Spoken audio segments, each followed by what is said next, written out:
This week on the Orange Box Podcast, we talk about our highlights from Summer Game Fest, the Xbox Showcase, today's Nintendo Direct, and more. All of this tonight, but first, on to the new Beautiful Bean intro.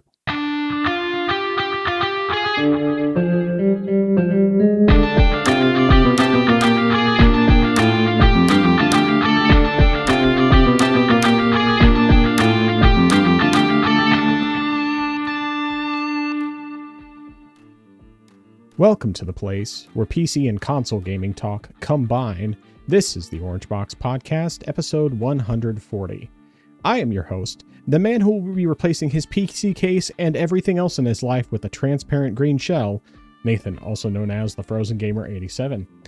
And joining me, as always, the man who will be voicing Tupac Shakur in Stranger Than Heaven, Justin, better known as I Am Zaracon. How you doing today? How's your week been? It's been busy for multiple reasons. I guess one of the good news is that the replacement MacBook that I had purchased before to replace the one that died on me arrived Friday, and nice. I tried setting that up on Saturday, and it was easy to just swap out the drive into the new one. Good. And fortunately, so far, it seems like everything pretty much was compatible to the point where I didn't have to worry about transferring over any licenses or getting anything re-registered or anything like that, so that's good. I'll have to see if anything with any of my effects or other instruments need to be, if I need to have those licenses transferred over. Mm-hmm. But so far, it seems like everything is pretty much smooth, almost as if I didn't even replace the laptop to begin with, and that was my biggest concern right now. So I've been able to get back to working on the project, the music project for my friend there. Nice. And I've sort of tried working on my desktop computer, which sort of has impacted, my gaming time this week, but I'll talk about that later.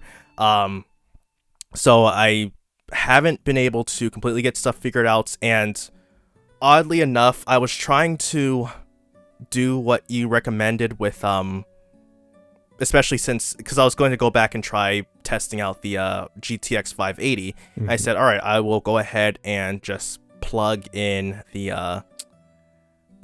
I'll try plugging in the HDMI to the motherboard so that way I can get the integrated graphics to display. Mm-hmm. But nothing was displaying out for that for some reason, so I'm just really puzzled. So what I might try to do, and since I couldn't even have anything display out, I couldn't necessarily go into my BIOS to update that via flash drive, so I'm just going to go back and put in another GPU that I know works, and then just try going in, updating that, and then start all over again and get things done from there. But yeah, that's sort of a project in it of itself. But yeah, those are really the big things that have happened outside, of course, all the presentations we've had.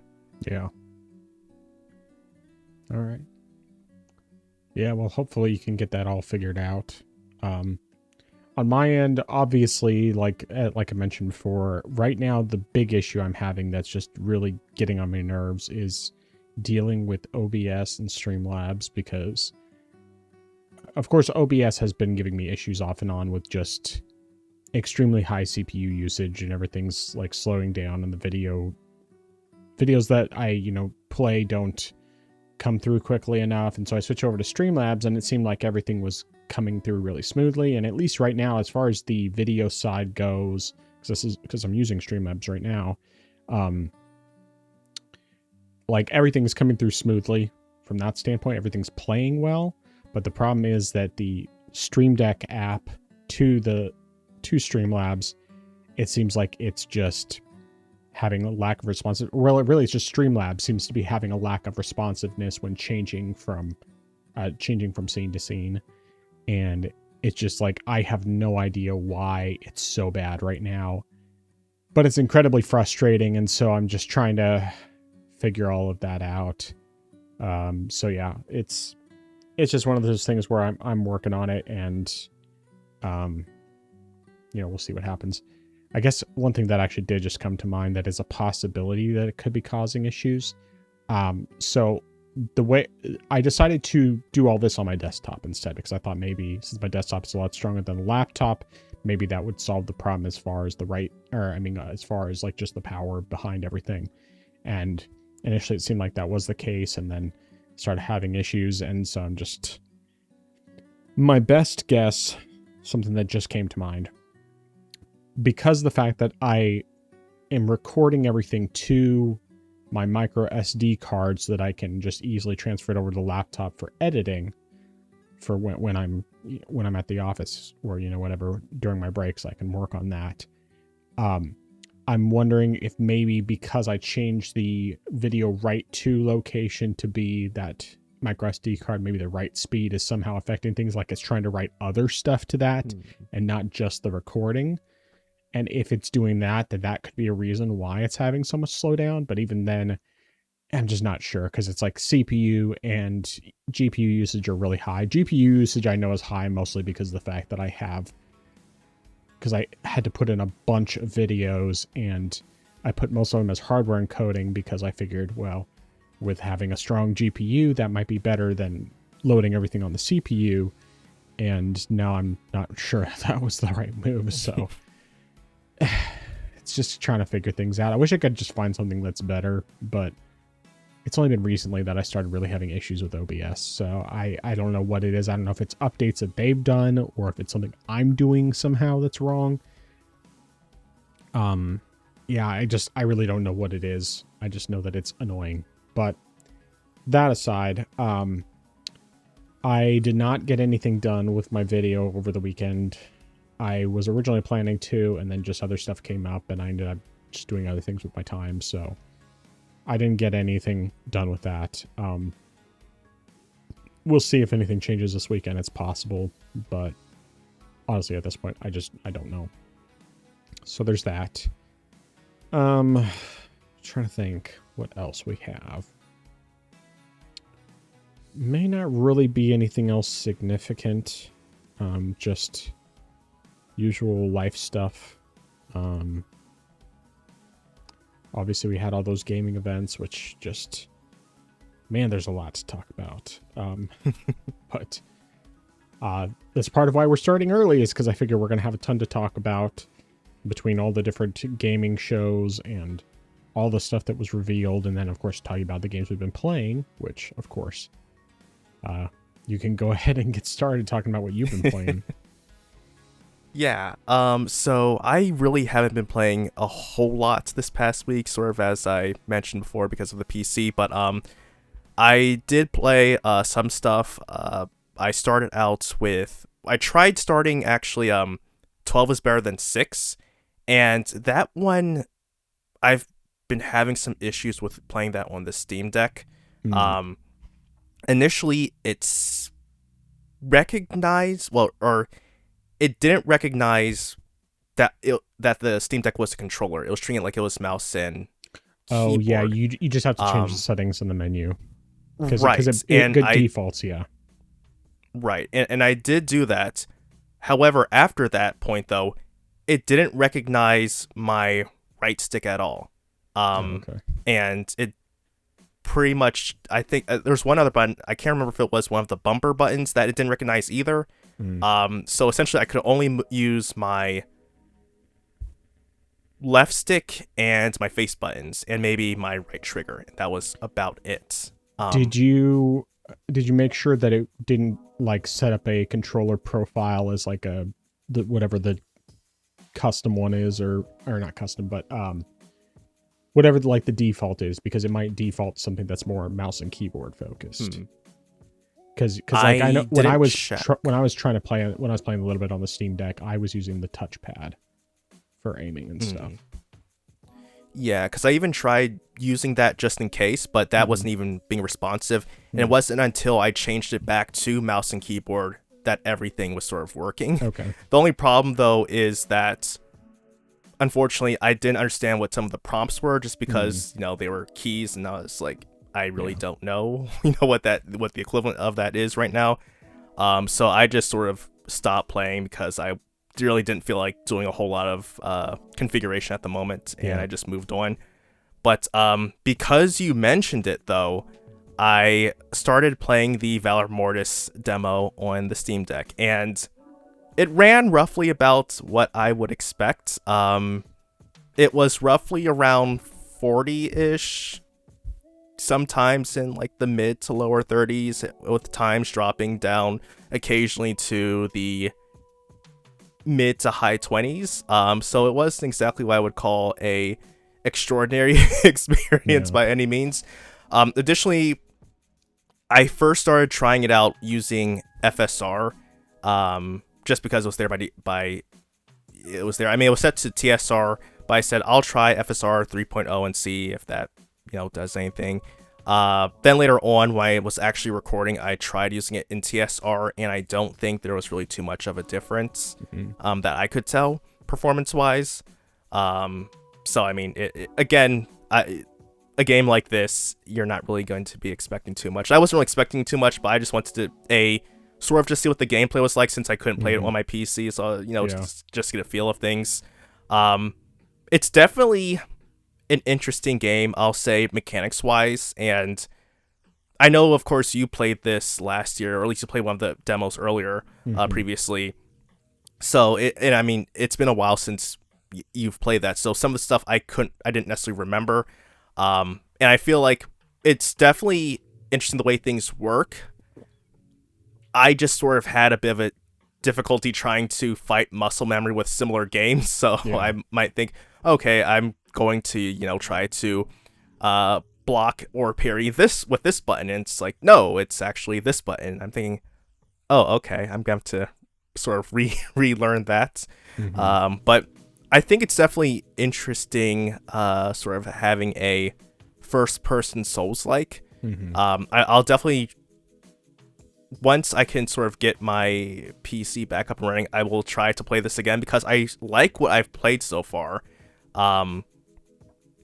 It's definitely a very interesting game. I really wish I was able to give it the proper attention it needed, because I only went up to about right after you get the flame ability, essentially, and just started going to like a newer area. And after I got attacked by a dog person who attacked me from behind, and at first I was wondering what is damaging me, and I turned around and I said, what is that? And I pretty much died.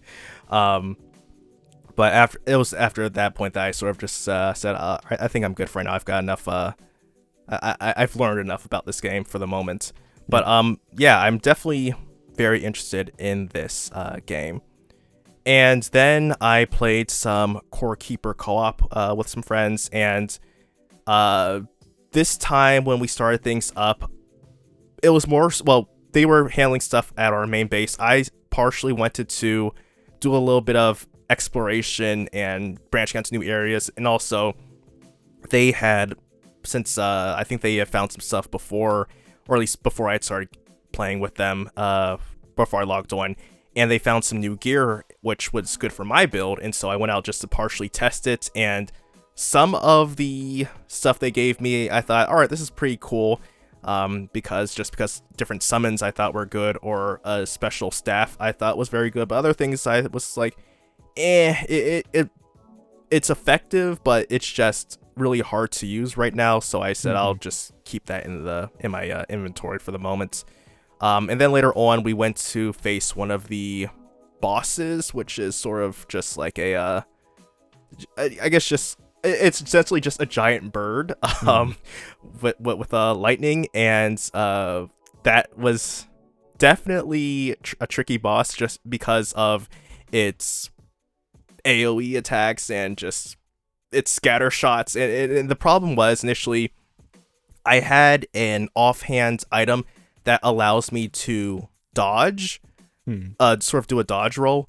But the problem is I swapped it out with another item that has my summons just detonate. And so because of that, I forgot about that. And so I'm trying to dodge some of the attacks, and instead I'm just detonating my summons, which isn't really what I wanted to do. So that made the boss fight hard for me to survive. But managed to get through that. And we also, I think we were trying to get some more drops, so we resummoned the boss a few times just to sort of farm some stuff from it.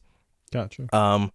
And then we pretty much did a little bit more exploration before calling it a wrap for the evening. But yeah, those are all of the games that I've played this week. All right. Well, I definitely got to say some stuff about the Valor Mortis demo. So, for starters, like when I saw your footage, at least when I initially viewed it, it seemed like it was significantly better looking and running than it was when I had tried it out on Steam Deck last year. Now looking at it again, I'm like, okay, it is better, but it's still not great, and the frame rate, while better, is still not great. But I was getting like, I mean, at least in the very, very opening section, I was getting like 20 to 30 FPS. So it seems like what you have is better than that, but and the visuals do seem to be a bit better, but it's still not great. And of course, once I compared it to my footage of playing on my desktop, I'm like, yeah, that frame rate is dramatically different there. But the yeah, I mean, I still think it's definitely improved over what it was with the playtest last year, but still not something where I would want to play it on the Steam Deck though. Just from seeing your footage, I'm like, yeah, I think like it's definitely playable, but I think it needs some more optimization before it'll really be ready. And I mean, granted, this is still an alpha build, so yeah, there's that. So in terms of what I've been playing, I will of course get to my time playing through the Valor Mortis demo as well, but I'm just going to kind of go in the order of the stuff that I played. So first of all, I continued playing Tearaway, and I finished it. It wasn't a very long game. Initially, I was going to try and go for the Platinum Trophy, but I ended up not doing that because of the fact that I realized, basically, there's one of the trophies that in order to get it, you have to complete some of the later levels without dying. And the problem is that those later levels, like, it's really easy to fall off the edge because you're like doing some rolling around in one area, and then there's another area where you're not rolling around, but you are dealing with like walking on a path that kind of cycles as you're moving, and if you don't know the right timing for it, it's really easy to just get completely messed up from that standpoint. So it ended up just being something where I decided, never mind. I'm not gonna bother trying to get the platinum. I was going back and trying to get all the remaining collectibles and all of that, and then just after, like, I was in one of the last few levels and working on getting all the collectibles for that, and then I realized that one of the achievements was getting through that level without dying, and I was falling off constantly, so I just decided, nah, it's not really worth it. I'll just be done with the game. I'm satisfied with where I got, so I did enjoy it. Like, I don't think it wasn't really a deep game per se, and not like it wasn't an amazing game, but it was a very interesting game, particularly just with how gimmicky it was. I mean, because it really utilized all the unique things that the Vita does. I mean, it uses the camera, it uses the microphone, it uses the rear touchpad, it uses the touchscreen, it uses the gyro. It's like, it's got all these different things that it can use, and it was just very interesting from that standpoint. So I'm glad I finally got around to playing it, because I'd heard great things about it for years, and of course I had gotten it free through PlayStation Plus back when I still had that, and then I got rid of PlayStation Plus like 6 years ago, but when they were originally going to shut down the PlayStation Store on the Vita, I decided, okay, this is one of the games I'll just buy, and that way I can play it whenever I feel ready to play it. And give it another fair chance. And so, now I have played it. I gave it its fair chance. It's not impossible that someday I'll go back and, like work on the remaining stuff, because really most of the achievements aren't super hard to get. It's really just the fact that there's like the last 2 or 3 levels where you're supposed to get through without dying at all. And if you die in the middle of the level, then you have to restart the entire level in order to get that trophy. So yeah, there's that. But when I finished that, I decided to boot up something on my 3DS, and this is a game that it's another one I got when the eShop was closing, and it was, fairly inexpensive. I had heard good things about it. I knew it was going to be a short game. It's made, Grasshopper manufacturer made this one. I don't know if Suda was actually involved with it, because it doesn't really have any Suda stuff in it per se, but it is, still made by Grasshopper. So it's called Liberation Maiden. And this one was actually pretty surprising to me, because it was one where I wasn't really entirely sure what to expect on it. Like I had heard it was good, that it was like a mech shooter thing. And so it was something that I was interested in checking out. And it's like basically you are a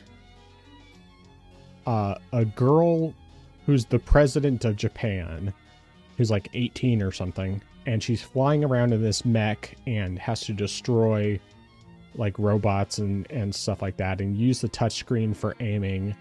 And then it seemed like it was running at 60 or close to 60 even with the 3D on, which was pretty cool. And I could be totally wrong on that, but it was definitely running pretty well. And the footage here is a little harder to tell, mostly because it's kind of slowed down, but it's a pretty short game. It has a total of 5 levels, and you can like do different things to get higher scores, submissions, that sort of thing. But it took me like an hour to get through the entire game. So,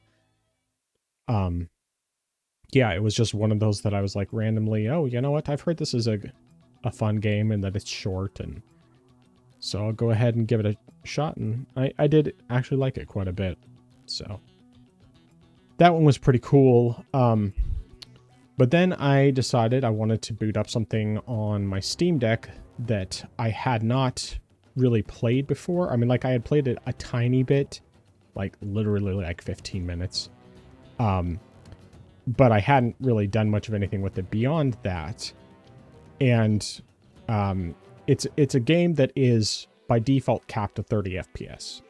But there is a mod that you can install that makes it possible to go up to 120 maximum.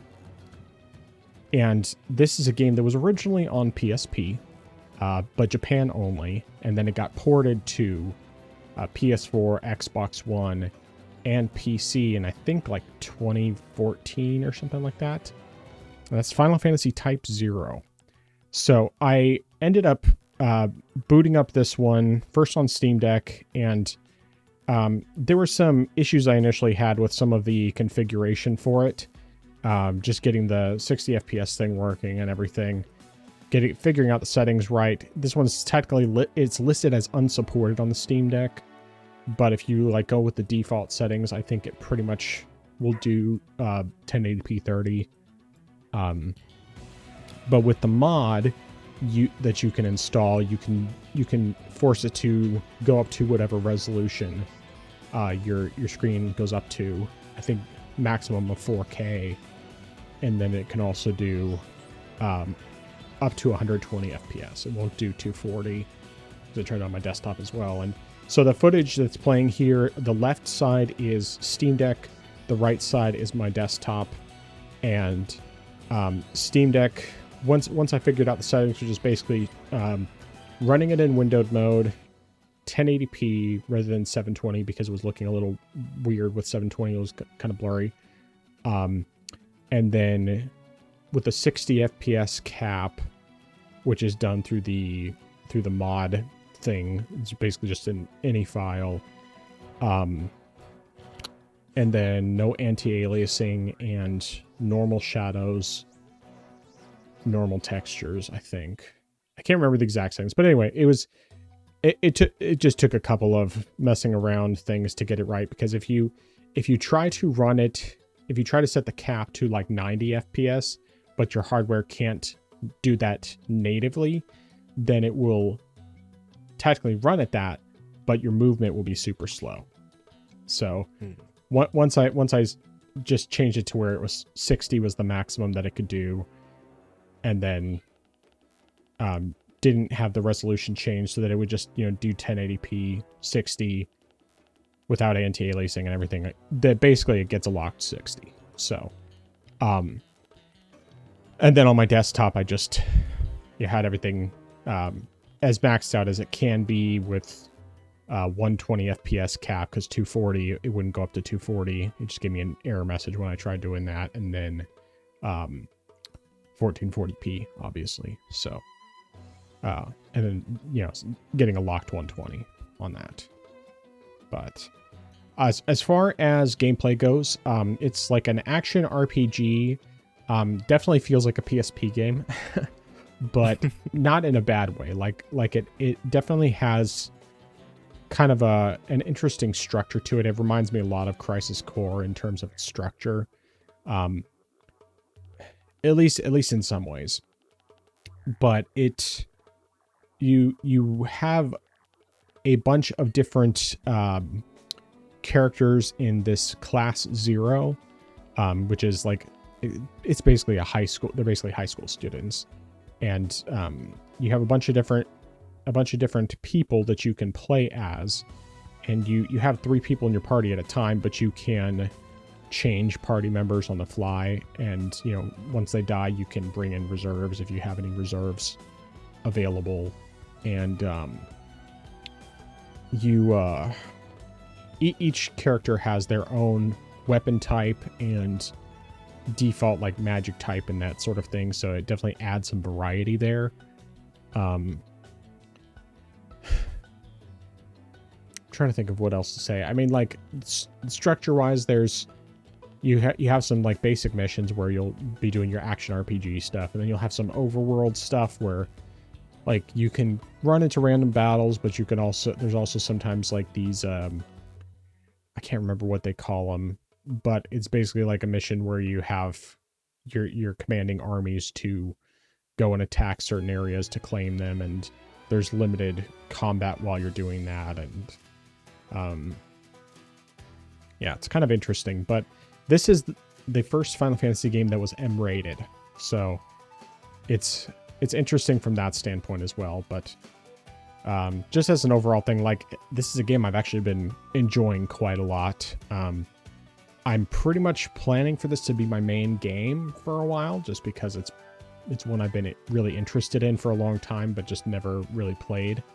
Because the one time that I did try playing it, I didn't know about the mod, and so it's like, okay, I mean, I can do 30 FPS, but the Steam Deck can easily do more than that, so I'd rather do more than that. And I just never got around to tracking down the mod and everything, and then I was finally motivated to do it, so that's what I've been doing.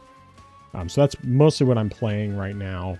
But I did also boot up a couple extra things, 2 of which I don't actually have anything recorded for, mostly just because I didn't end up having time to record anything today, and because, at least with one of them, the Switch 2 was not letting me record footage, record the last 30 seconds, wasn't letting me use the capture button, so that was frustrating. But yeah, so the 2 games that I don't have any footage for, the Star Fox demo for the new Star Fox game that's coming out later this month. It basically just has a video that's the prologue that just shows James McCloud, and then and like it's basically the same thing that you see in the original trailer, like when they were showing it off. So it's nothing like major from that standpoint. And then beyond that, it has the training mission where you first learn how to what all the controls are, and then it has like the second, what can be one of the different possible second or third missions that you have in the game, going through the asteroid field. So that's it. That's all there is to it. It's pretty short. I think I finished it in like 15 minutes for everything. So, that one, it looks really good, runs well. I'm not entirely sure how I feel about the art style for the characters.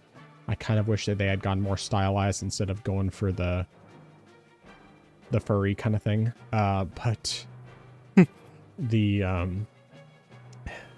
I as an overall, I thought that it was pretty cool. However, it also solidified my decision to not buy the remake anytime soon, because while it was definitely good and it looked good, you know, graphically otherwise, ran well and all that, it's not adding anything apart from really visuals to my experience over the original, especially with the PC recomp where I can, you know, play at the same or better frame rate. Because I don't know if that, I think the demo was just running at 60 FPS. It's possible it was doing 120, but I don't think it was. And there wasn't any way to change that, so I don't know. But then the very last thing from as far as stuff I don't have recorded was I very briefly booted up New Game Plus on Xenoblade Chronicles Definitive Edition, Nintendo Switch 2 edition. Because they added 60 mode with 60 FPS and some additional features, and I thought because of how much I love the Xenoblade games, I was willing to put down the money. It was more than it was for Xenoblade X, but it also was more stuff being added, and having vehicles basically that you can use in the overworld will be pretty nice, especially for when you're swimming across the water, because you can't fight while you're swimming, and so if you come across any enemies, good luck getting away. But yeah, that was it for that. The last thing, of course, that I did play was the Valor Mortis demo. So, Valor Mortis demo. The first thing I want to say is that the bugs that were present in the original playtest seem to be gone. I didn't have any problems with healing, didn't have any problems with sprinting, taking stamina while not letting me actually move. Or not actually sprint. But yeah, so I was able to get through the entire demo. So there's two levels that are included in the demo. There is first the one that was in the original playtest, which is basically just the opening area of the game through the first boss. And then there's also an area which I think is like the 7th area of the game. So quite a bit later, but it basically just gives you an idea of the type of abilities that you'll gain as you go through the game, additional abilities and weapons and that sort of thing. So first, I have to note the footage that starts off, the very first enemy I'm facing, it's an optional boss, an optional like mini boss that you can face that is a little bit before you first get the pistol. I mean, like you can get the pistol and go back and fight it, of course, if you want. But this guy, I easily died more times to him than both of the other bosses combined. I died to this guy so many times, and the footage is already passed because it was earlier in the footage. But I had so much trouble with him, and more than anything, it was caused by me having issues with my reflexes. Like, I'd see him doing a red attack, and I would not think to move. Instead, I would be trying to parry, and then I would get myself killed from that. And, you know, just my timing was off all across the board. And so, yeah, I died to him probably like 100 times. It was ridiculous. Most of the 5.5 hours it took me to finish the demo, probably like 2 of that or 3 of that maybe was just fighting that guy. But then the rest of the footage is, right now it's me fighting the first like real boss, which just to warn you, he does have 2 phases. So be prepared for that, because the first time I got him done with phase 1, I was like, yay, I beat him, and then he got back up and it's like, oh, okay, there's a phase 2. But yeah, that guy didn't take me nearly as many tries to beat. I mean, he still took me quite a bit to beat, but comparatively speaking, it was easier. And of course, the fact that there's a save lantern thing right outside of his room versus the other guy where the nearest save lantern thing was quite a ways away from him, and I had to keep tracking back over and dealing with like the 3 or 4 enemies before him, and then if I died, it's like, okay, I gotta trek all the way back, and it was a big pain in the butt. But yeah, like it seems like pretty much performance wise this is running about the same on my desktop as it was before. I ended up deciding, because I mean, since there's not a whole lot you can do with graphics settings, at least not in this current version of the game, I ended up just keeping it at epic, and then used FSR quality mode, and then I was able to get like between 90 and 120 FPS. So I was pretty happy with it, and like it still looks really good. Quite pleased with it from that standpoint.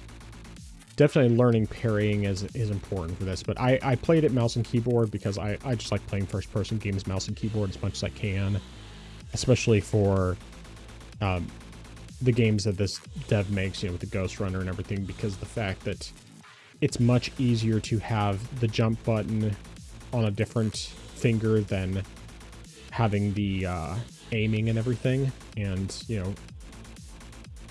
like I know with Ghost Runner at least, and it's been a while since I did anything with the controller for the original demo on this. I know you can have one of the shoulder buttons as a jump, but that just doesn't feel natural to me. So anyway, mouse and keyboard is what I did for this, and I definitely enjoyed it a lot. This game is just really quite cool. The initial stuff that you go through, like it feels just very much you're getting your bearings, you're learning how to do the just regular physical Souls type combat, the parrying, the gun, the flame thing. I can't remember what it's actually called. Healing, dodging, and so on and so forth. And then in the 7th chapter that you also have a chance to play, then you have access to other abilities, including an ability that basically gives you a shield, like a hemoglobin powered shield. And so you can hold that up and you can even block red attacks with that. And then also you have like wall jumping, or like wall running, and a grapple. They did add from the alpha a plunging attack, which was not present in the original build. So that's nice that they added that, even though I've only really been able to use it like one time so far, because there's only been one enemy that really had that option. And I think it's also because the way they designed the levels wasn't really with that in mind originally. But I'm trying to think if there's anything else really of note. I mean, I really like it, and they've sold me on the game even more so than I was already sold on it. Just like it's really, really in a really good spot, especially considering the fact that this is still an alpha, and it doesn't come out till September, but it's definitely going to be day one for me. I know in the post game survey that they asked, the maximum price they went up to, like they asked which price you'd be willing to pay. The maximum price they went up to was $60. So it should be 60 or less. I mean, they went 40, 50, 60 were the 3 options, and said, which one would you be willing to pay the most, and so on and so forth. And even though realistically 60 is perfectly fine for me for a game like this, obviously 40 would be ideal, and then I could just spend the extra money to get the collector's edition, digital deluxe, whatever. But yeah, I guess that's probably everything. Okay. So for that mini boss, is there, because you mentioned it was before the pistol, is there some sort of path that you're supposed to go down to reach him, or Yes. did I just... So you're coming down the main path, and then Mhm. there's like a branching path right before you go up to where the tents are, where you find the pistol, because like you go, as you're walking along, you can either go to the right or you can go straight, and then when you go straight, you go forward and around, and then you end up in the area with the one guy who's like a mini boss, and then the pistol. Okay. And I guess I wouldn't really call him a mini boss. I'd say he's a stronger enemy, but he respawns every time, whereas the mini boss does not respawn. And so yeah, if you go right before that, there's a guy at the end of the path. He's guarding a chest, and he is definitely would be considered a mini boss, especially since he does not respawn. Okay, yeah, because that's the one thing I would say is I feel like when I was playing the game, I was trying to sort of figure out, okay, which path is the main path, because I kind of want to explore a bit, but at the same time, I don't want to accidentally get locked out of, if I can't go back to an area or something like that. So I was trying to try to go down every branching path I could find, but I think I might have just missed that one. Yeah. Because I definitely did not encounter him. But yeah, so I'll probably go back and try to see him again, especially just to see what's in that chest, to be honest, because sometimes I'm just like, you know what, that's good. I'm pretty sure it's also a good ability that's helpful. Okay. Once you've leveled up enough, you can equip it. Like there's different ones you get. Like one of them, I think actually from that one, you get an ability that lets you slow down time when you're aiming down sights with your pistol or with any aiming weapon. Okay, that sounds definitely useful. And then I guess another sort of question I have is, well, man, I guess one question I sort of have is there any sort of optimal way to, or is there something I'm missing? Because I know that, of course, if you parry, you can do a counterattack on enemies, but it seems like if you try to do a dodge, at least the ones that I've done, I couldn't necessarily pull off a proper counter. It's like time slows down, and I can swing like normal, but it's not like I can do any type of finishing attack. So I don't know if there's something I'm doing wrong, or I don't think so. I mean, it's my guess is that's probably an ability that unlocks later. But yeah, I know, like I definitely noticed when you dodge the attack, especially like in the later level, it seemed like the slowdown window was longer. Yeah, I mean, it's possible I'm wrong on that, but I was focused more on parrying, and of course I have a tendency to panic dodge anyway, so I probably didn't have that last second for the most part. Okay. Yeah, I was just partially curious because I have been doing countering, but then occasionally, of course, you have the undodgeable red attacks, and when I did successfully execute those, at first I thought, okay, I guess I did something right, but then because I wasn't able to properly counter like I normally would with a parry, I thought maybe I'm doing something wrong, but I guess maybe it's just you have more time to attack then. Yeah. All right. So a couple other questions with things. I did not know that the Vita had a camera. Was that something that I guess that wasn't something that was prevalent with a lot of games? No, I mean, it was an extremely low resolution camera, but yeah, it had a camera both on the front and the back.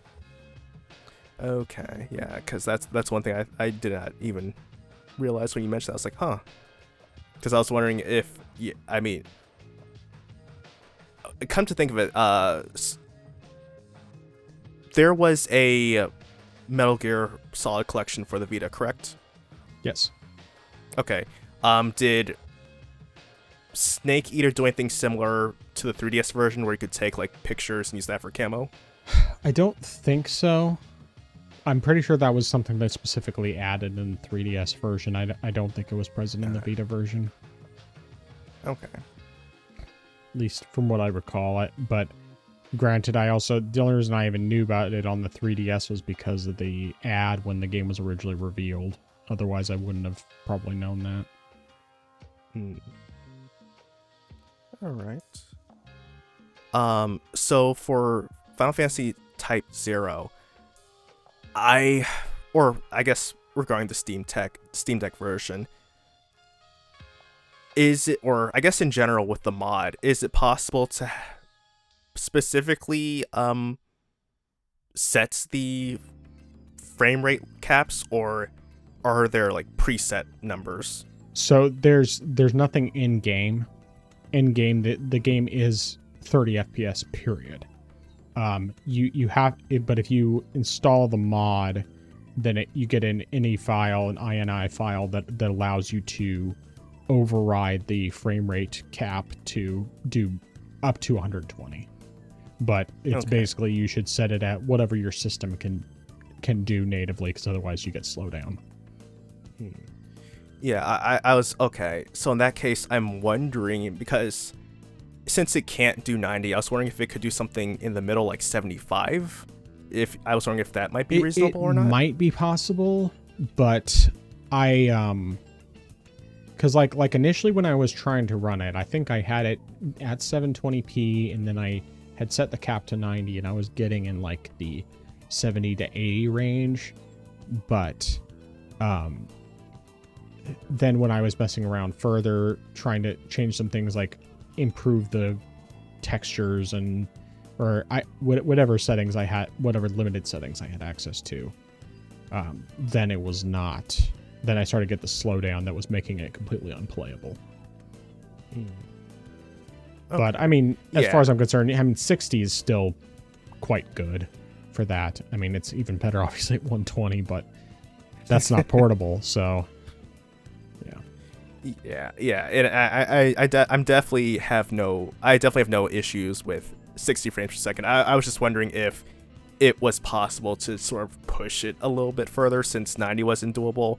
But definitely if 60 is the best you can do, like, I have no problems with that. I was just wondering if like 75 would be sort of a comfortable bump from there or not. I mean, it might be. Honestly, the biggest issue I have with that is the simple fact that it's kind of a hassle to get back to it, because you have to do it in desktop mode, because that's the only way that you can access that file that you need. And so, like, if I'm in desktop mode running it, then sometimes I have issues with getting out of a game, and it ends up being more of a hassle. So I just decided, you know what, I've had to go back and forth enough initially to where I just decided once I got a solid locked 60 that I was satisfied. All right, fair enough.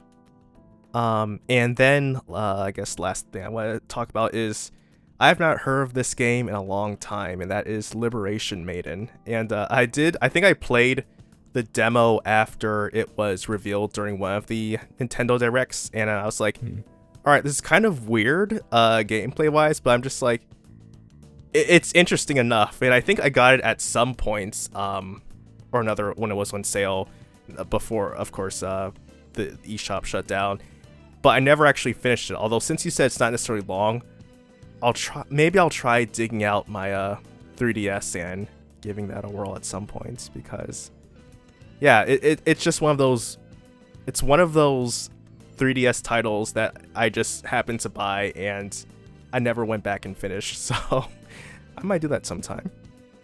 Yeah, I mean, I think it was worth it. I mean, it's, like I said, it's very short. I finished it, basically in a single sitting. It was pretty easy to get through.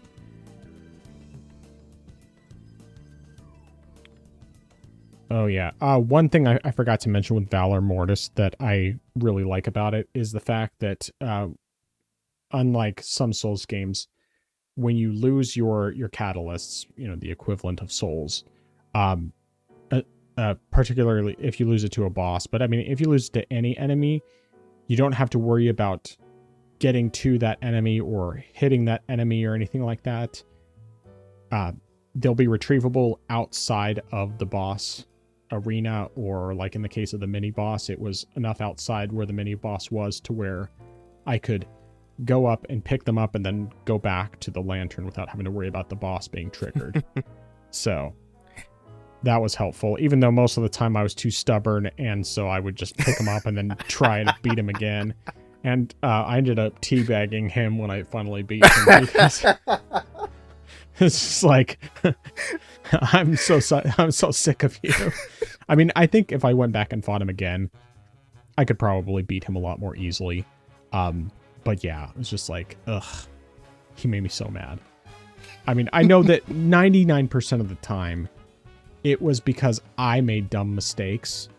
And it especially helped once I started like attacking him between his attacks more, because that helped a lot with building up his stun thing. And then I also took advantage of having that slowdown ability, because you can get it before you beat him. It's just that there's no guarantee he won't kill you right after you do it.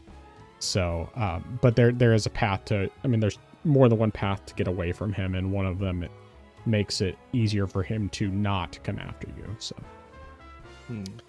yeah. But yeah, it's really good. I'm super excited about that one. I mean, I was already excited about it as soon as they said that it was from the Ghost Runner devs and that it was a Souls-like. It's like, you already got me sold. I don't need to see anything else. But actually having a chance to try it out, both with the original playtest and now the demo that actually isn't broken, I'm thoroughly excited about this game. All right, anything else before we start getting into all the craziness? No, sir. All right, so we had a bunch of shows this weekend. Now, I will say I only watched Summer Game Fest, the Xbox Showcase, and the Nintendo Direct. I didn't bother with the other ones. But we're going to try our best to just cover all the different stuff that we had from these different showcases. And some of them I have the videos plugged in, and I will bring them up. And others I do not have the videos plugged in, but we'll just, I'll get them in the final version. So, let's go ahead and, I mean, we'll just start off going into the Summer Game Fest. So, what is the first thing that stood out to you there? All right, so first thing that stood out to me, and it's sort of a dual announcement, was an unannounced, well, essentially it's Cuphead 2 / Mighty Cuphead. So MDHR had a presentation, little sort of I guess you could say puppets animation, and so they were talking about upcoming Cuphead title, which they did also confirm it is hand-drawn like the first game, which is wonderful to hear, because that is one of the reasons why the first game, I mean, apart from the gameplay, was so phenomenal, is because of that hand-drawn style that gave it its essential flavor and whatnot. So that's definitely great.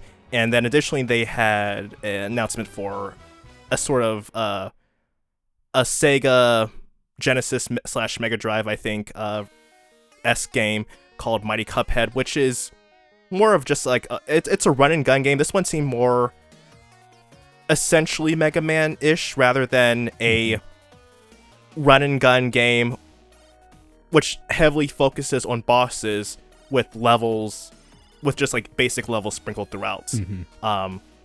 So that one definitely seems a bit different in that sense. I definitely don't have a problem with the Mighty Cuphead game. It's something I might get, but I definitely was more so interested in another Cuphead game, just because I enjoyed Cuphead. What I did play of the Delicious Last Course, I enjoyed. So getting more of that in a full-fledged sequel will be enjoyable when that happens. Of course, there was no, I think that we had a sort of tentative date for Mighty Cuphead, but as far as Cuphead 2, nothing has been announced at all, and it's pretty much, I think, in the alpha stage, so it's going to be at least another year or so before we hear anything else, probably. Yeah, for sure. I mean, obviously, I still haven't played Cuphead, and I don't know if I ever will, but I still think it's great that they're making another one. Very cool. All right, for me, first game that stuck out to me, is one we already knew about, but it was more just the trailer. And that was for Assassin's Creed 4 Black Flag Resynced. And the main reason why the trailer stuck out to me so much was the arrangement of Leave Her Johnny. That was such a cool arrangement. Obviously, I'm not going to play it on here because I'll get a copyright claim, but it was just like, oh, such a cool arrangement, because it's one of the great shanties that they have from the game, and it just got me excited about it. Now, as it stands right now, I'm planning on waiting for a discount on this one, because even though you can get it on discount from like Green Man Gaming and that sort of thing, the problem is that it's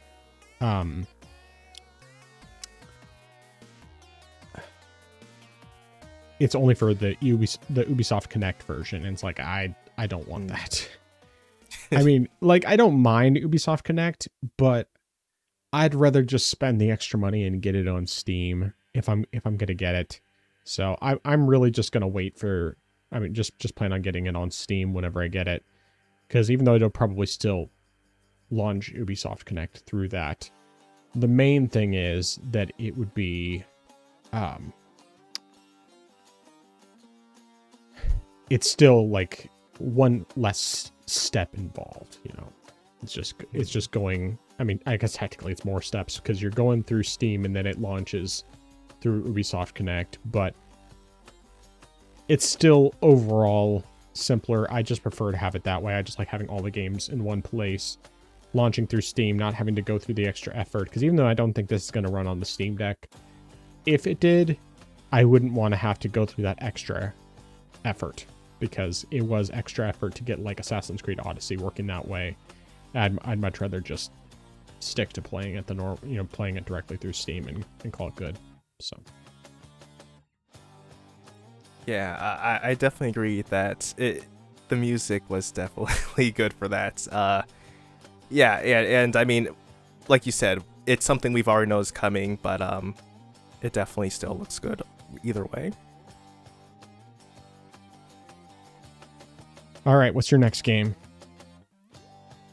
My next game is Teenage Mutant Ninja Turtles: The Last Ronin.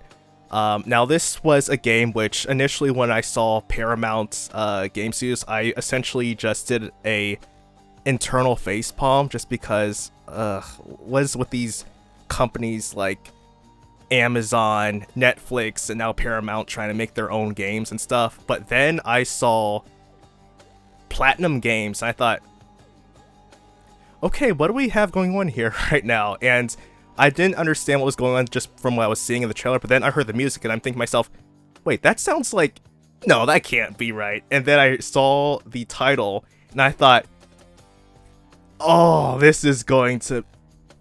I'm really intrigued now. Now, I'm not going to say the game's going to be good or anything, but The Last Ronin is actually very good. And I read the original story probably a couple years ago because people were saying it's good, and I thought, okay, I don't know if this is good.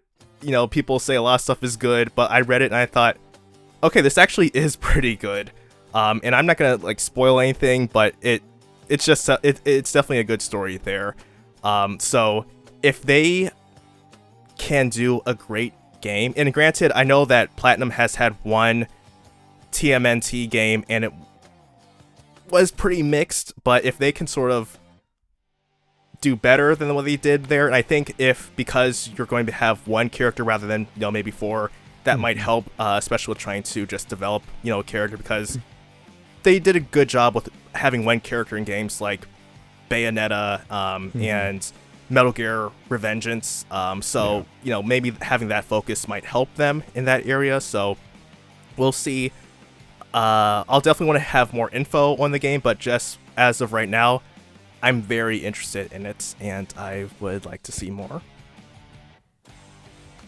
Yeah, I mean, I had heard about this game in the past, or I can't remember if it was rumored or if there was something else about it, or I can't remember. I just remember hearing something about Last Ronin years ago, and I remember because that was how it got spoiled for me who the Last Ronin was. But yeah, so like this wasn't entirely shocking to me. I was actually more surprised because I thought that this was something that had maybe already been announced or at least had been rumored years ago. And so the only thing that was surprising to me was, okay, there's no footage whatsoever. How far is this game in development? Because I'm almost positive that I remember hearing about this back in like 2021 or something. And so I don't know what happened there, but either way, I mean, I'm glad that it's happening. I just hope Platinum does it justice like they have with the other games they listed. I mean, because they listed like, you know, Nier Automata and Bayonetta and stuff like that, and those games very, very good. So I guess we'll wait and see. All right, next game that I want to talk about that wasn't in your list, but got me pretty excited. I mean, like, not like jumping off of, you know, up in my chair or whatever, but still was like, sweet, I'm glad this is finally happening, is Wolf Among Us 2, because the original Wolf Among Us from Telltale Games was really good. Now, it was... Man, that was a bunch of gens ago. That was back in PS3 360 gen that came out. So it's been a long time since the original one came out, and it's one that I definitely would say you do not play that unless you are 17 plus, because it has very mature content. It's basically like you have essentially, it's the big bad wolf, but he's like human like, and he lives in what's essentially like a world where you have all the different characters from fairy tales, but it's more grounded and gritty and dark.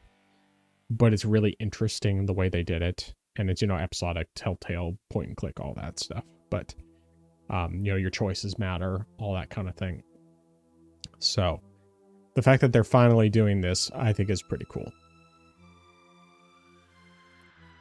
Yeah, I did see that, and I partially, because I think I have the game on GOG, but because they also announced the remaster, I thought, should I go ahead and get the remaster later this year in preparation, or should I just play the original version? Although I do know that they said they sort of are bringing back like the original voice actor for the big bad wolf character to sort of like redo the lines. So I'm like, maybe they're just going to improve stuff like they're doing with Assassin's Creed Black Flag resync. So, you know, I thought, maybe I might wait then. Yeah, it's I know that the game was pretty buggy on PC when I originally played it. I definitely had a couple of times where the game just had significant glitches that I knew I had to like restart a section or something. But yeah, either way, I mean, obviously, I would think the game still holds up well. Just obviously for console, from the console side of things, they can't play the older versions without, you know, pulling out an old console, and obviously it won't go as high resolution for them. I would assume on PC it still goes high resolution, but either way, the remaster would probably be worth it. So as long as it's not ridiculously expensive, in which case then I'd say just play the original. You're not gonna lose anything by doing that. So all right, what's your next game? My next game is Blood Message, and I think, or I'm pretty certain this game actually probably first showed up at the State of Play, I almost want to say. Or maybe I'm wrong, but I thought I saw something initially and it had the PS5 logo initially in the trailer, and then later on it was shown, and then I saw, oh, it's actually, I think, multiplats. But this is a game, when I first saw the trailer, I was like, alright, this seems interesting because it's sort of set in a it's set in China, and it looked like initially it was just a CGI trailer. It was like, alright, cool, we've got action going on, but where's the gameplay, you know, essentially. But then during Games Fest, there was I think this was just like when they were showing just more additional gameplay footage after Games Fest, and they had a full sort of gameplay section, and I thought, maybe what they were showing in the original trailer wasn't exactly just CGI footage, cutscene footage, because of the way it looked, some of the stuff that was seamless in the gameplay, I thought, that looks kind of cool. And the game is almost reminds me just of Ghost of Tsushima, the way it's set up. And I thought, okay, so if I could get another Ghost of game and not be Ghost of Yotei, Yeah. I'm kind of excited for this. And additionally, there were some cool things I saw in the gameplay footage that looked great. Like, if you're trying to perform an execution on an enemy, you can actually get knocked out of it by other attacking enemies, which means that you will still have to sort of try to, I mean, like, you'll still essentially have your sword still in, but you have to like hit some more buttons to actually completely finish the execution, and still try to also counter the other enemies that are attacking you. And you do have the sort of stealth that you can perform in certain areas, and try to use the environment to distract enemies, or even just ambush enemies, like dropping a lift on, you know, someone who's passing by. And so I thought, okay, this game really has my attention right now, and as far as I can remember, it's coming to PS5, it's coming to PC. I don't think I remember seeing Xbox mentioned, but I believe it's at least those two platforms, and yeah, I don't think that there's a Steam page yet, though. I think that's the one thing I don't remember seeing, but it definitely looks interesting, and I look forward to more of that. Yeah, this is one of those that it does look interesting. The problem for me is I still, like, it's hard for me to tell how much of what we're seeing is actual gameplay versus just cutscenes, and so I need to see some like real consistent gameplay to where I can actually be convinced that this is going to be good. Because, like, I mean, like you said, it definitely has some Ghost of Tsushima vibes, but until I see something that's very clearly gameplay, it's hard for me to be fully convinced that it's not just, you know, making you think that it's better than it actually is. Kind of like with the Lost Soul Aside, where it looked like it was a really cool game, and then when it actually came out, yeah, it had some cool elements, but from everything I've been able to hear, from everything I've heard, the gameplay is actually really bad, and it's got a lot of issues. So I'll kind of reserve judgment for when we see a bit more, and yeah, all that. All right, the next game that stood out to me is one that I'm cautious about. So, Gen Atlas. The problem with this game, which it's from the creator of Shadow of the Colossus, Ico, and The Last Guardian, is of course that on PC it's an Epic Games Store exclusive. And I think it's funded by Epic Games, and if that's the case, that would mean, yeah, it's Epic Games Publishing, which means it's probably going to be stuck on there. And it's going to be left there to rot and die unless there's something in their contract that allows them to get out after a certain period of time, which, honestly, I think the only way we'll know that is once we see what happens with Alan Wake 2, if it ever actually gets to leave the Epic Games Store. Because, yeah, this game is not going to sell very well on PC simply because it's locked to Epic Games. And it's disappointing because it looks pretty cool, and I do like the games that this guy's made. But yeah, obviously it being Epic Games exclusive makes me not willing to purchase it unless that changes. Yeah, I definitely agree. Seeing that it was, again, from the same guy who made Shadow of Colossus Ico, I thought, all right, that sounds cool. But then once I heard it was Epic, I was essentially just tuned out from that point on. Yeah. And I'm just like, all right, yeah, okay, that's too bad. But, you know, hopefully it comes over, because, I mean, I'll be honest, I'll of course mention this later on in full details, but there are games that I never thought would be released on Steam, and I've been proven wrong. So yeah, but the big difference, at least in this case, from what it seems, is that this is actually published by Epic Games versus I'm pretty sure with both Final Fantasy VII Remake and with the Kingdom Hearts games, I don't think those were published by Epic. I think they just paid for exclusivity for a while. So I guess we'll see. But hopefully it will come over, because Hopefully.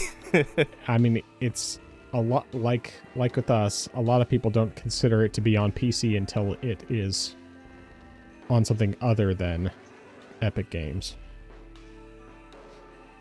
Indeed, and I'm in that camp. Yeah. All right, what's your next game? My next game, and this one is a bit of a mixed bag for me, and that is Gundam Rogue Orbit. Now, I'm interested because it is a Gundam game that isn't necessarily focused, that is not a breaker slash, I can't remember what it is, Gundam build focus game, and it's also not one of their live service games, which is something that which seemed interesting, but I really just did not want to get into the live or service aspect of those games. And so I said, this is interesting, this is cool. The problem is that it feels like it's sort of lost its Gundam-esque-ish, and it's primarily just because you're fighting sort of like alien robots, which just seems really weird. And sure, you sort of got into that aspect of non-human pilot type of things once you started getting into stuff like Turn A Gundam and even Gundam Fighter near the end of the series. But I sort of went something, and of course, it's kind of funny to say that when you look at stuff like Seed and Double O, but I kind of wanted something that was more grounded, like the original Mobile Suit Gundam / Gundam 0083, something more along of those lines. And then just seeing something like this is just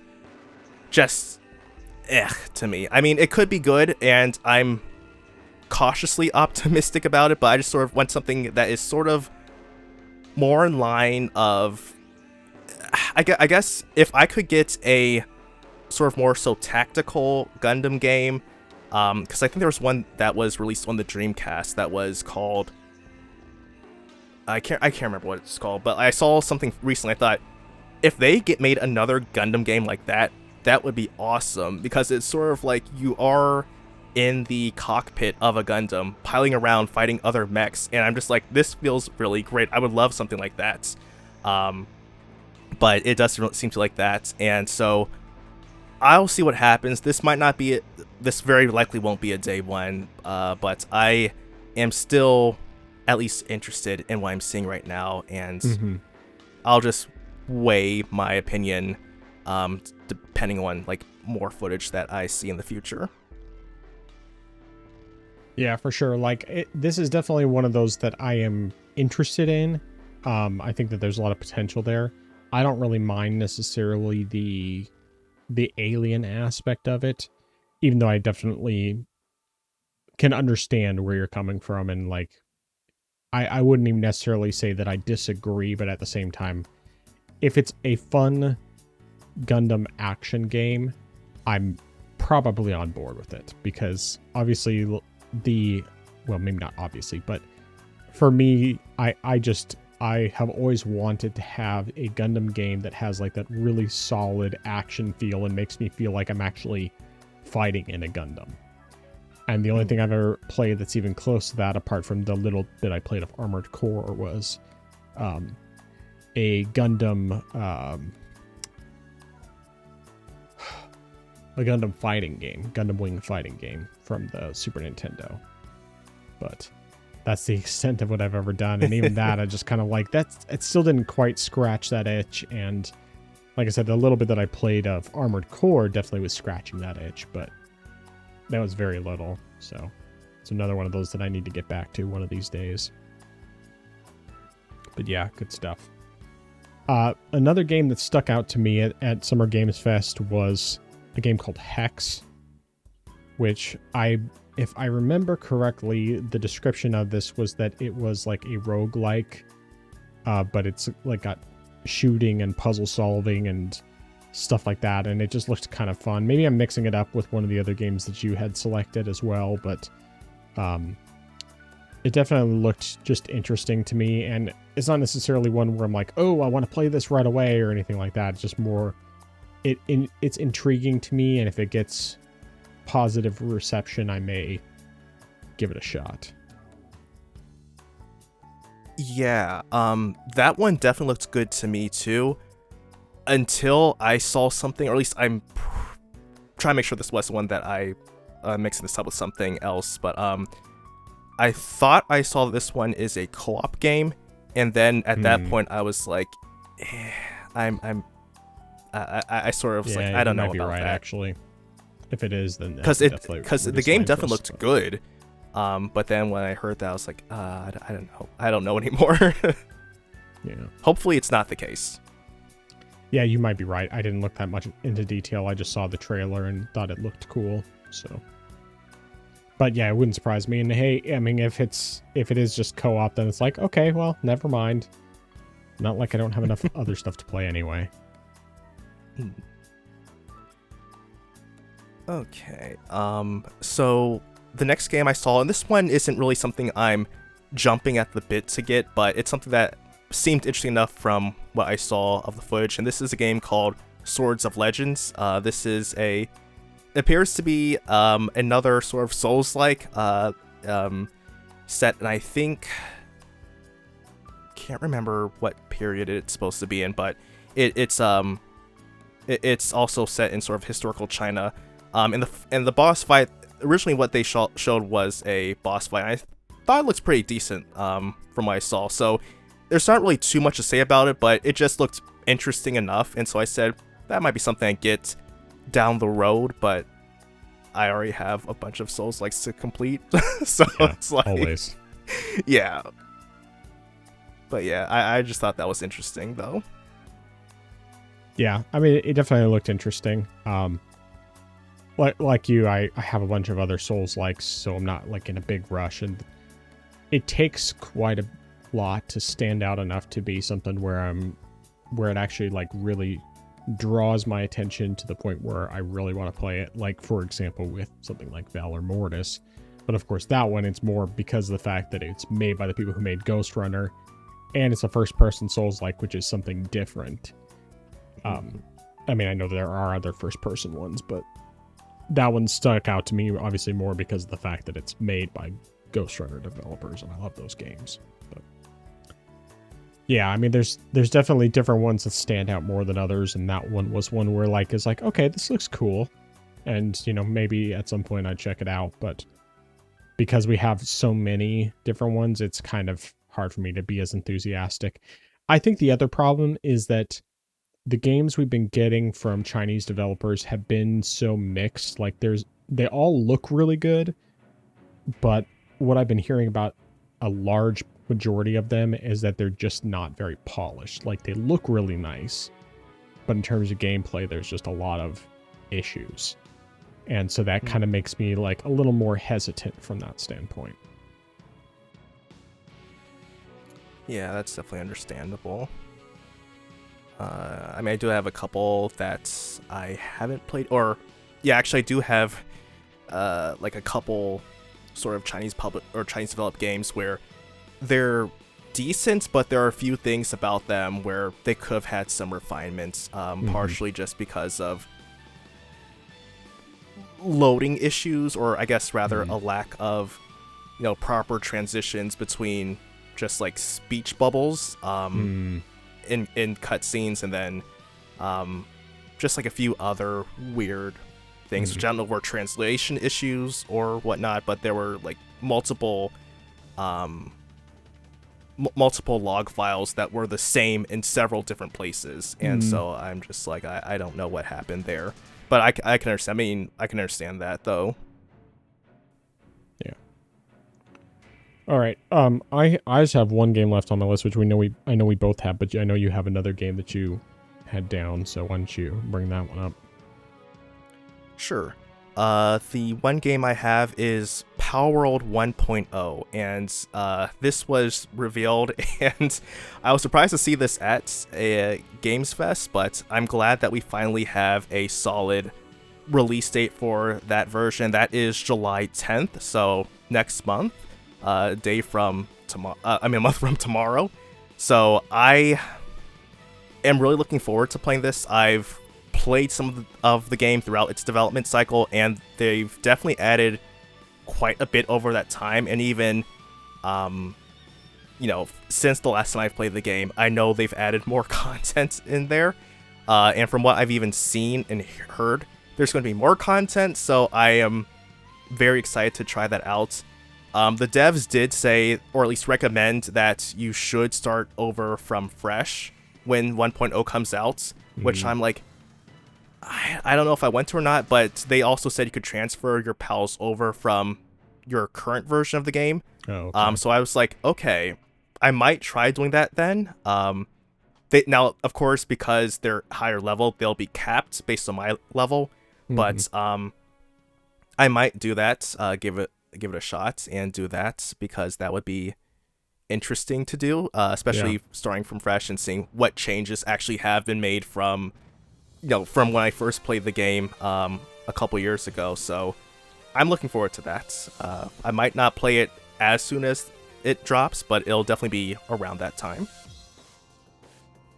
Yeah, one thing that I did find interesting about that, and I think it's because of the fact that they basically won part of the lawsuit regarding some of the mechanics, is the fact that they have the spheres back for the pals.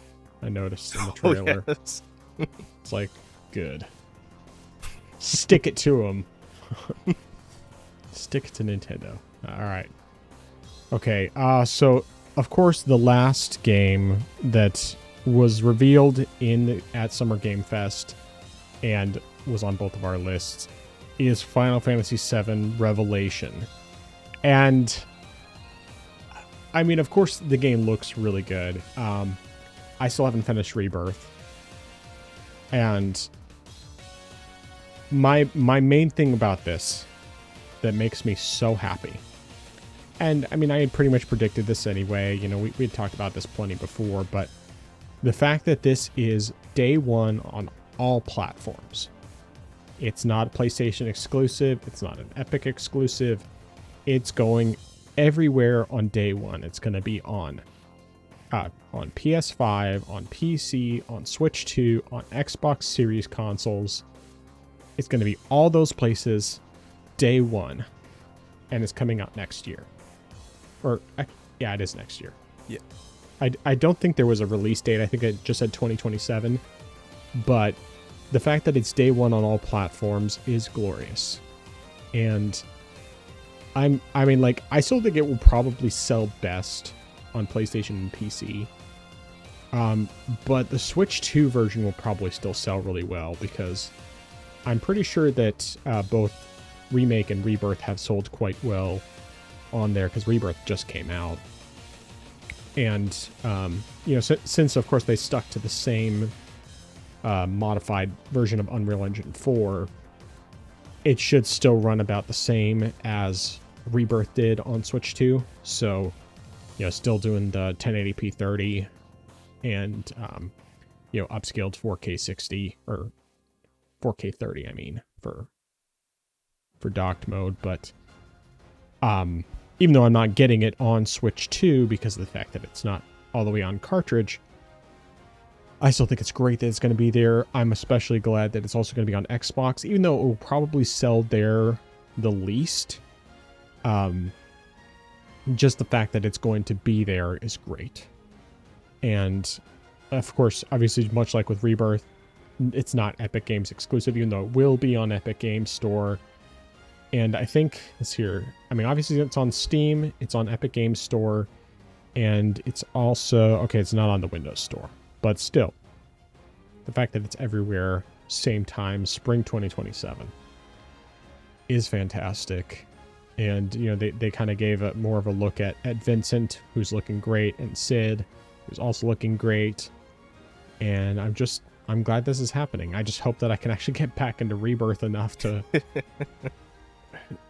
actually enjoy it, because I was just not enjoying it because of all the bloat with the open world stuff. So I'm sure once I get back into the story, like really back into it, once I'm in the right mindset, I will probably end up having a really good time with Rebirth, and will be glad that I played through the rest of it. And I may even get to a point where I decide, hey, I'm going to go back and do all the other stuff. But we'll see. Either way, I have some time to do that before Revelation comes out. And if I find that I can't finish it before Revelation comes out, like I don't, get the timing right or whatever, then I'll just wait until Revelation drops in price and then get it. On Steam, obviously. Yeah, I thought you were gonna say you were gonna get the Epic version. But yeah, it's great that it's coming everywhere on day one. And yeah, it's exactly like you said.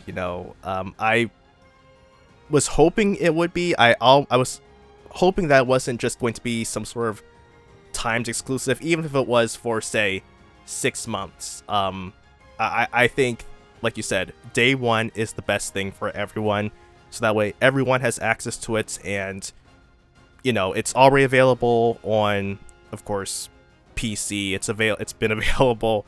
I mean, parts 1 and 2, that is, have been available on PS5 and now Xbox and the Switch 2. So the fact that everyone has a chance to catch up by the time part 3 drops is great.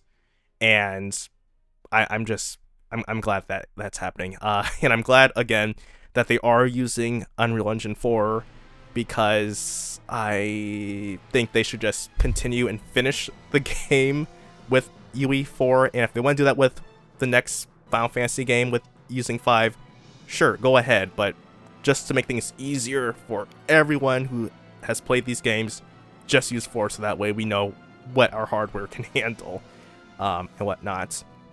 And it still looks good anyway, so I don't think there's really need to use UE5 anyway. Mm-hmm. So definitely look forward to that. I still have to get through Remake before getting into Rebirth. So it's definitely not going to be a day one purchase for me, especially since it'll probably be $70 anyway. Yeah. But when it comes around, I will get to that once I finish the first 2. Yeah, it's been funny because between this and some of the other games that were revealed over the past couple of days, or the past several days, PlayStation has lost a bunch of exclusives, and I just find that to be glorious. Most of all because that way more people can play the games, and it's just like, the writing has been on the wall for a while that exclusives are not enough to sell consoles for a lot of people, and locking away these games to a single platform instead of making them available all over the place is just not beneficial.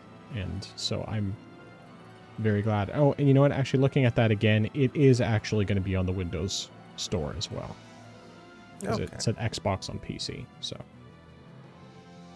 that's very good. Neat. Very.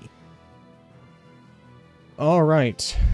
Well, the next thing that came up was the Saturday Showcase, and I didn't watch this one, so take it away with anything that you had. All right. So there were only a few games that really that really stood out to me. The first one's a game called Threads of Time, and this one is a pixel JRPG or JRPG inspired game, and it sort of reminded me of.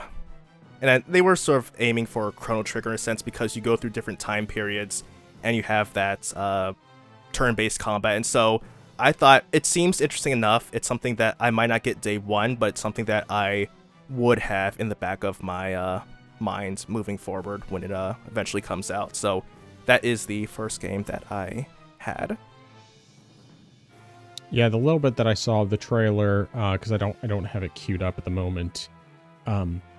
it looked like it could be interesting, but I felt like I saw just as much of the developers' faces and the messing with controllers as I saw of the actual game and in the trailer. And so the other thing for me is just that I've had enough games that were inspired by Chrono Trigger that didn't even come close to being as good, to where I'm just kind of like, I mean, it could be good, looks nice, but I've been burned a few too many times. I mean, like even Sea of Stars, as much as I really enjoyed that game, and I think that one was the closest to Chrono Trigger, it still just wasn't even close to as good.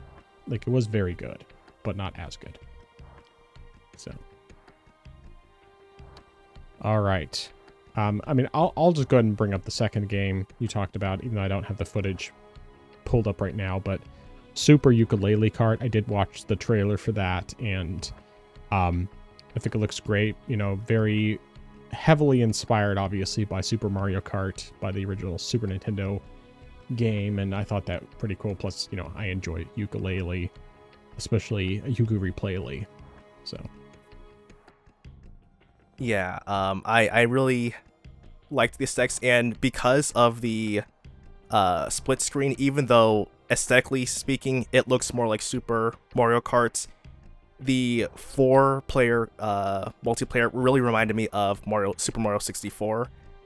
Mario Kart 64, which is the first one I played, and so I thought this really just speaks to me right now, and so I would really like to play a game like that, and just because it seems simple enough, it doesn't seem like overly complicated, so it's something that can be fun, especially if, you know, playing with other people, especially if, you know, say my niece and nephew are here and they want to play, and it's like, hey, you want to play some not Mario Kart? yeah. And so that's something that they would, you know, I think would definitely enjoy playing. So it's something I wouldn't get day one, but it's definitely something I would like to get at some point. Yeah, I'm pretty sure that one actually has 8-player split screen.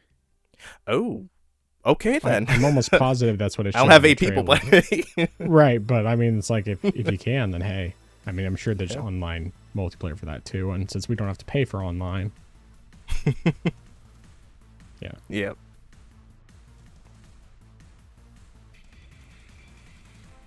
Right, and then the last game that was shown during this showcase was Godzilla Destroy All Monsters Melee Remastered, and this is a game that I didn't own, but I played it at a friend's house back when I was a wee young lad, and I thought it was fun. I mean, I wasn't even really into Godzilla at the time, but I just played it and thought, okay, this is really cool right now. And so the fact that this game is being brought back and for modern systems is wonderful. I don't have to worry about trying to find an old used copy on eBay. I don't have to, like, I mean, granted, I could do it. I could step in an emulator, but I don't have to do that.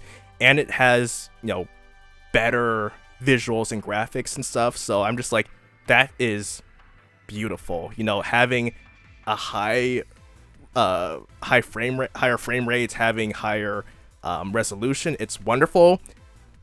The only thing that gives me pause from getting it day one is just the fact that it's supposedly running on Unreal Engine 5, which I'm like, it makes me hesitate, but at the same time, it is a game that was originally on the PS2, GameCube, Xbox. So I'm like, it shouldn't be that demanding theoretically. Yeah. Because I can't remember if this is also coming to the original Nintendo Switch. Because if it is, then it's like, all right, then there should be any sort of... I think it said just Switch 2 and PS5 and Xbox. Okay. And PC, obviously. All right, so I'll see what happens, because this is very close to being a day one purchase for me, but it's really just that Unreal Engine 5. I'm just like, yeah, it's stopping me. But I'm really hyped for this game because I enjoyed it, and I would really love to get back to this game all these years later because it's been such a long time. Yeah, I have never played it. This is really my first time seeing it, I think. And in my understanding correctly, that basically like the entire city is your fighting arena, or entire area. Yes. And additionally, I saw they added a new mode, which is just destruction mode, where you are Godzilla just going around instead of like the typical fighting gameplay segments. You just have a destruction mode where you're going around the city and just unleashing havoc. Yeah. Essentially. Yeah, it's pretty. But yeah, you do find the cities. Yeah, I think this is one that I would definitely grab on discount. I think it could be pretty fun. Comes out on my son's 11th birthday too. Potentially my new daughter will be here by then too, depending on whether she decides to come early as well. But yeah, good stuff. All right, well, let's get into the Xbox showcase because we got still lots to talk about. So I'm just going to start off talking about the very first thing they talked about, which was Gears of War E-Day. And that one, now I still haven't played Gears of War Reloaded, so at this point, like, I don't technically know whether or not I would enjoy E-Day, but everything I've seen of it, as well as, the other Gears of War games, at least in general, looks like a game I would very much enjoy. So, this is what was most interesting about this, of course, was the fact that it was confirmed to be an Xbox console exclusive. It is not coming to PlayStation. They said it's not a timed exclusive. We'll wait and see if that happens. I think this is one of the few games on Xbox that will probably sell very well. But at the same time, it's also day one on Game Pass, which means, some people will just pay for Game Pass. And they did say before that Starfield was a console exclusive and that it was not coming to PlayStation, and that it eventually did. So we'll see if anything changes from that standpoint. But what I find most interesting about this, apart from, visuals and everything else aside, because I really do think the game looks great. I think it looks beautiful. I think the gameplay looks fantastic. It very much feels like an actual game versus a movie game that we have with so many PlayStation games where it's much more cinematic heavy than it is gameplay. And to just be absolutely clear, I'm not saying that there's no gameplay in the Sony games. I'm just saying that there's a lot more walking portions and a lot more press R2 to continue things than there is actual gameplay. And you do have sections where you have lots of gameplay, but it's not like this where it's basically all gameplay. Anyway, that tangent aside, with this game, I don't remember what I was going to say. I got myself sidetracked and then I forgot what I was going to say about this. Oh yes. What I find most interesting about this whole thing is PlayStation fanboys in particular have been saying for a long time, Xbox needs to have exclusives in order to compete. We want Xbox to have exclusives. And then once Xbox actually gets exclusives, they start complaining about it and start saying, well, it should be on PlayStation. And I actually agree. I think it should be on PlayStation too. I don't think it should be an exclusive. However, I find it very funny. It's always when the shoe's on the other foot. It's good when PlayStation does it, but it's not good when Xbox does it. And it's exclusive when PlayStation does it, even if it's also on PC, but it's not exclusive if Xbox also puts it on PC. And so I find that so that inconsistency is just like, oh my goodness, come on, you guys. And then they're saying, I'm not going to buy an Xbox to play this. That's exactly what we've been saying this whole time. Imagine that. Now, obviously, we can play this on PC as well. It'll be day one on PC.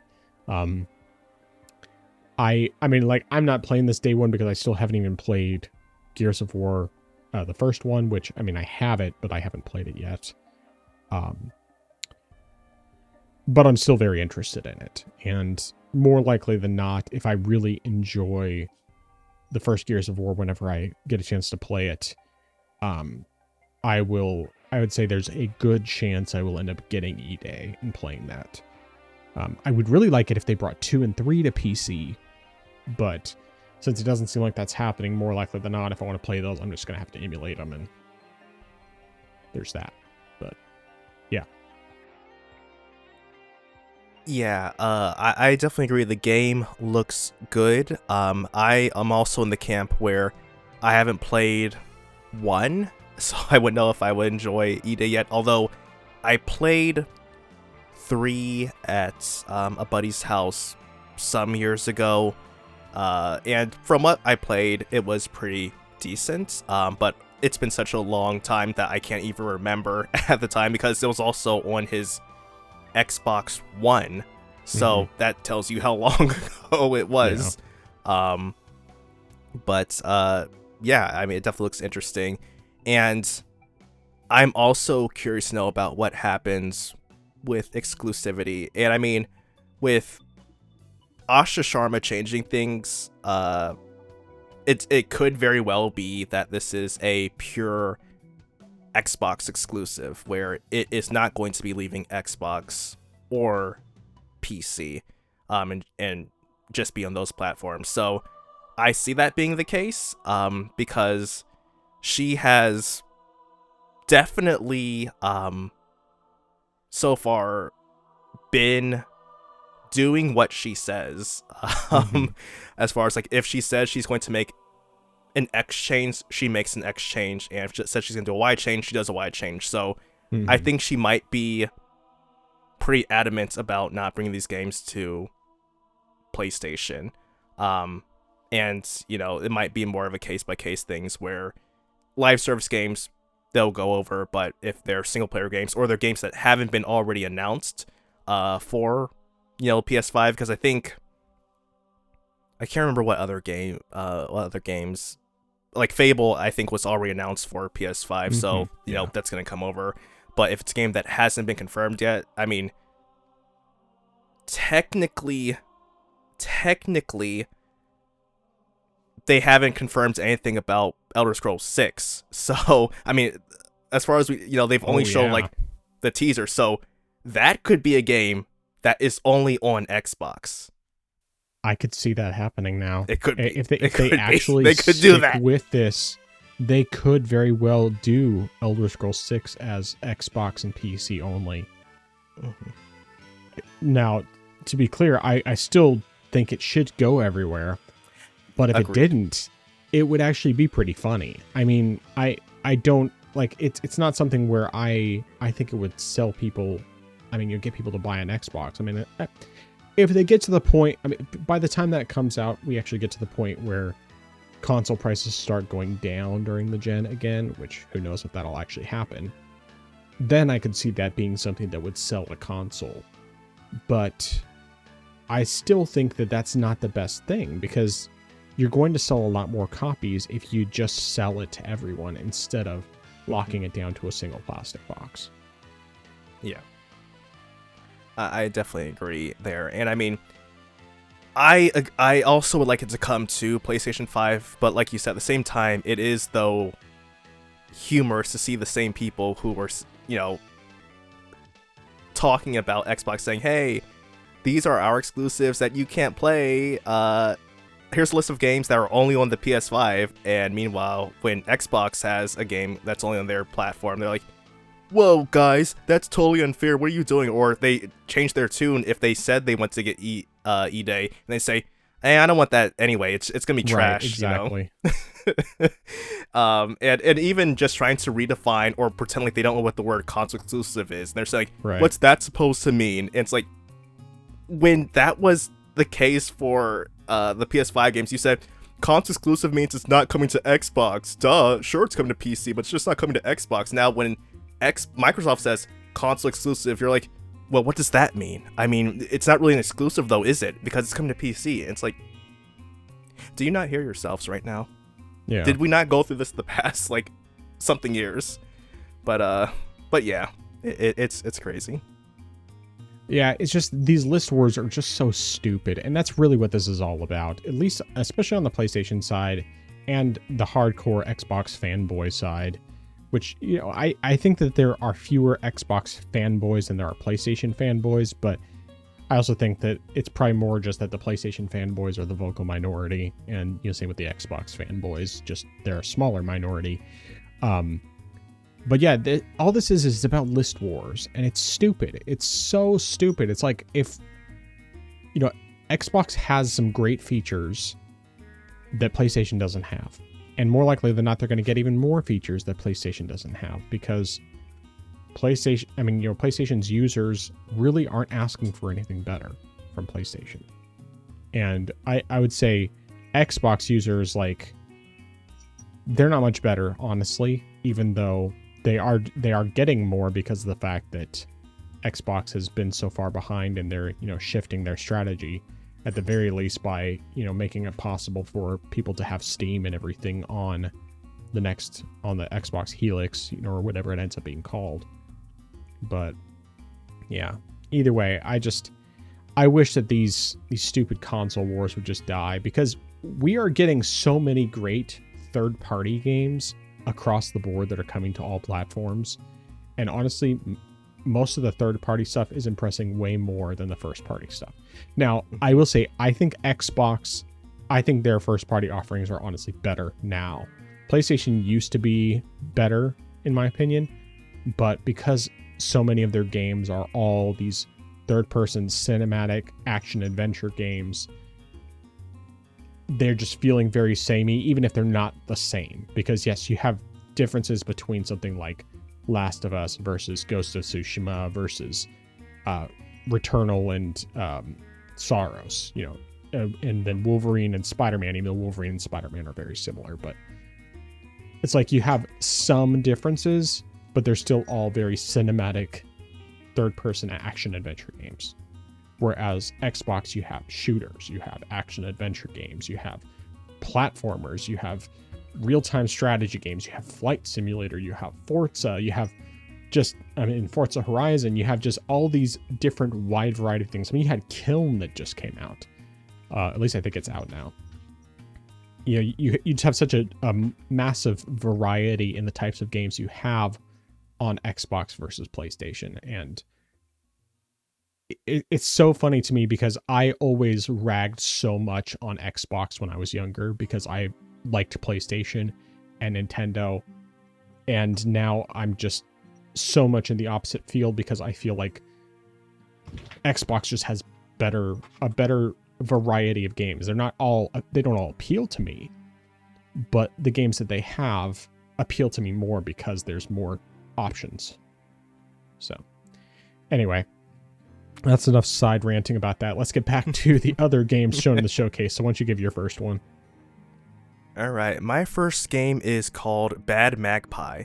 And when I first saw the trailer, I was like, I don't know what to expect from this, because it just started looking all cutesy and stuff. And then next thing I know, there was a magpie with a torch, and it was about to burn some flowers. And so then after I watched the trailer, I was like, this is a jerk game, isn't it? And that seems to be essentially what it is. You're a magpie that's trying to be friends with a fallen star, and you are trying to just like find different shiny things to bring it. But then at the same time, you just go around and you can harass animals and people. And so I was like, all right, this seems very interesting, and I'm definitely interested in seeing more of this in the future. So yeah, that's my first game. Yeah, I've heard it called Untitled Magpie Game because it's similar to Untitled Goose Game in that way. This one, it definitely appealed to me as well. Just very, very interesting, especially because the magpie, it seems to be flightless, and so it kind of makes it more interesting. And of course, it has like a more of a unique art style and all that, very watercolor-esque kind of thing. So definitely an interesting one. One that I definitely could see. Well, I can't remember if I think this one's probably coming to Switch too as well. And or Switch. And if so, if there's a physical, I'd probably grab it there. But if not, I'd obviously just get it on Steam. Let's see, coming to... Oh yeah, this one just says it's Xbox. Xbox on PC and Xbox consoles. But it's also possible that because of the fact that it's not a first-party game, that maybe they just only advertise it there, and that if that the developer will advertise it elsewhere. So, okay. All right. My next game, let's see here. Trying not to have too much crossover here. So this is the other game that was confirmed to be exclusive to Xbox. And that is Clockwork Revolution. And this one, I mean, like we had already seen this game before in the past. It was, it's been looking cool the whole time, but now we got confirmation that it is a console exclusive to Xbox. And like I already thought the game looked great anyway. And so I don't know. I mean, I guess once again, I don't think it should be exclusive to Xbox. I think it should go everywhere. But, you get the same deal once again. The complaints about, why is it exclusive? Xbox isn't supposed to have it as an exclusive. I mean, I think people are whining more about Gears than they are about this one, but I still think it looks fantastic, and I'm very interested in it. Yeah, the game definitely still looks good. I'm not entirely certain if I will get this or not. I will have to wait and see. But it is still interesting that this game also is exclusive. And also, like you said, I would like to see this come to PS5, but we'll definitely have to wait and see what happens with this one. And this isn't an Xbox developed game, even though it's published by Xbox Game Studios, so I don't know if that will actually know. Okay, never mind. So the publisher actually is a studio in an Xbox studio owned Xbox owned studio. So it might be that this could just be a game that stays there then, essentially, since it's not like a third party developer. So I guess we'll have to wait and see on that end too. But it might be something where, because of Asha Sharma's new direction, it might just stay exclusive.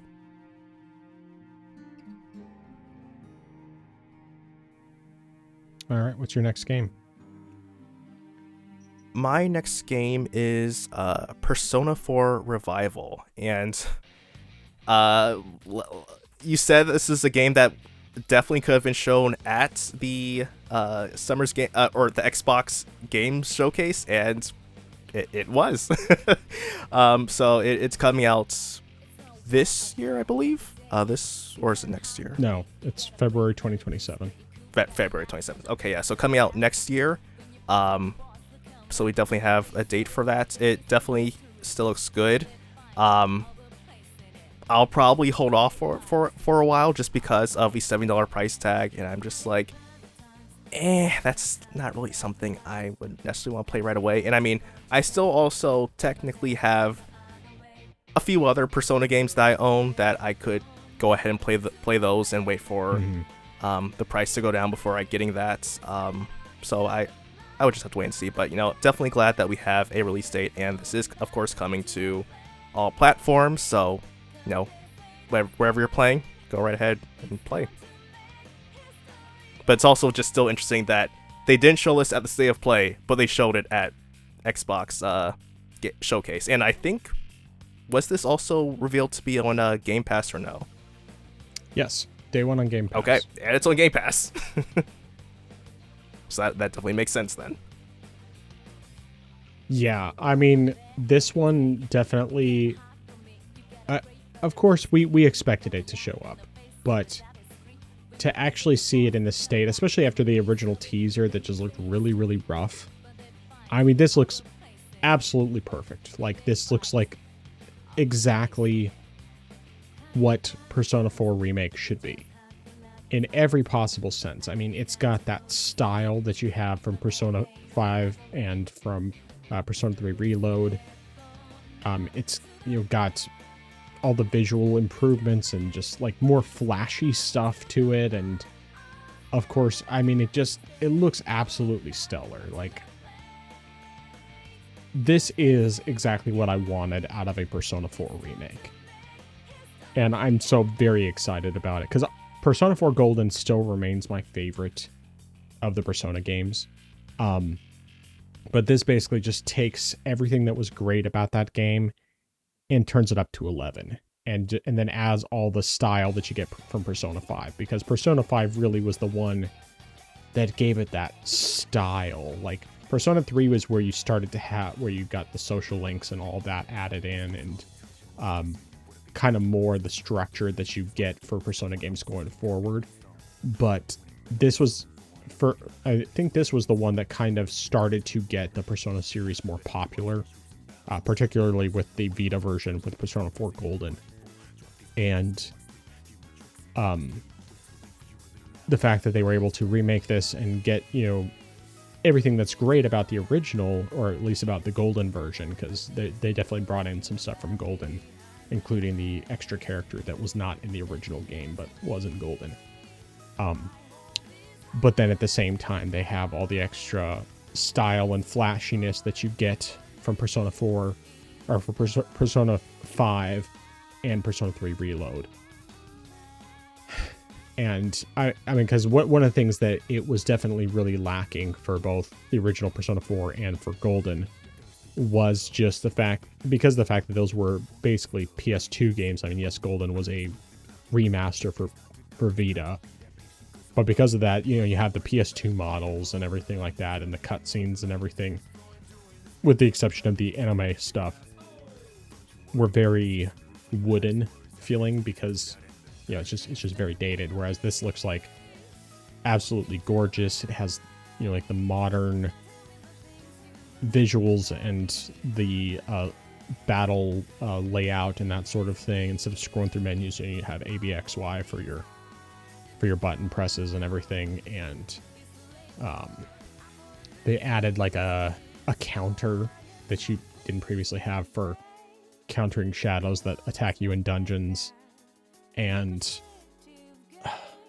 there's a new theme that they were playing, which I'm guessing is a new battle theme, or it might just be a new like opening theme. I'm not sure, but regardless, everything about this looks amazing. I'm super excited about it, and it comes out just 3 days after my next birthday, so it'll be a perfect birthday present. Of course, I'll definitely be planning to go through Green Man Gaming and get a discount on it, because I'd rather not spend $70 on it, but get it for 60 or less, and I'm quite happy with that.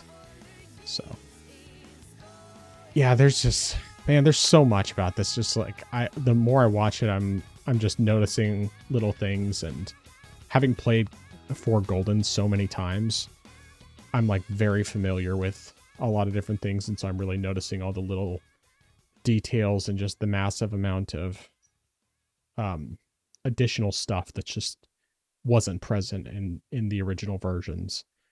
And I do like the fact that there are some voice actor changes. The one thing that's going to throw me off the most, though, is the actor who played Yosuke in the original was Yuri Lowenthal, who of course is now Spider-Man. And so I got so used to hearing his voice, and he's not doing the voice anymore. I think they changed everybody else too, pretty much. The only person who might still be doing all the same roles as before is Johnny Young Bosch. I know he did both the protagonist and oh god, what's the other guy's name? I can't remember. One of the other side characters. He did 2 of them. He did both the side character and the protagonist, who is mostly silent but just has occasional things here and there. So yeah, anyway, yeah, and of course, obviously, I'm just excited that this is day one on everything, except for it hasn't been confirmed yet for Switch 2. I'm sure it will come. I just don't know if it's going to be right away. And with something else that was confirmed today, my guess is that probably Atlas is going to wait to confirm this is coming to Switch 2 until after that other game releases later this year. All right. Well, along those same lines, we got the teaser trailer for Persona 6. And this one is also day one on Game Pass, which is pretty amazing.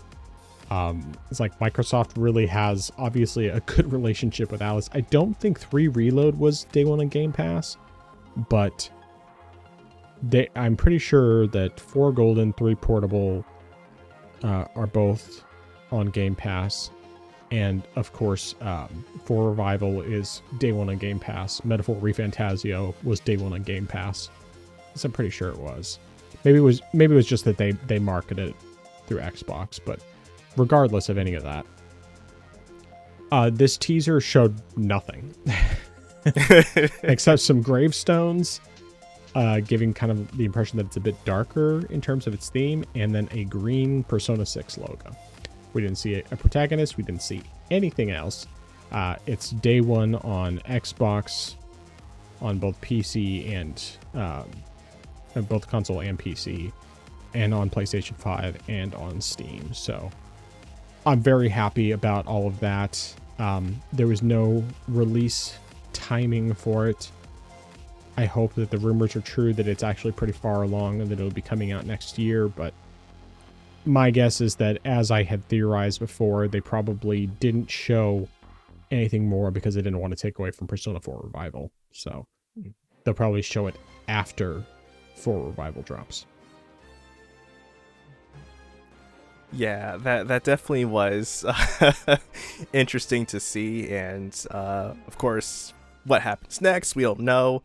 Although, since you did comment on it, I even forgot to add that game to my list of games for the showcase, but thinking about what you said about it, being darker, it makes me wonder, could they possibly try to go back to the 1 and 2 levels of darkness that the game series had before, or might they just leave that for Shin Megami Tensei possibly, and just sort of stick with the lighter aspect where you have the light side, you have Persona dark side, you have Shin Megami Tensei, or maybe this game might be somewhere sort of in between-ish, maybe. Yeah, well, I mean, the with Persona 3, it had a lot of those darker themes, but then still had the light stuff. So my guess is it's going to be something along those lines, but it's hard to say with absolute certainty.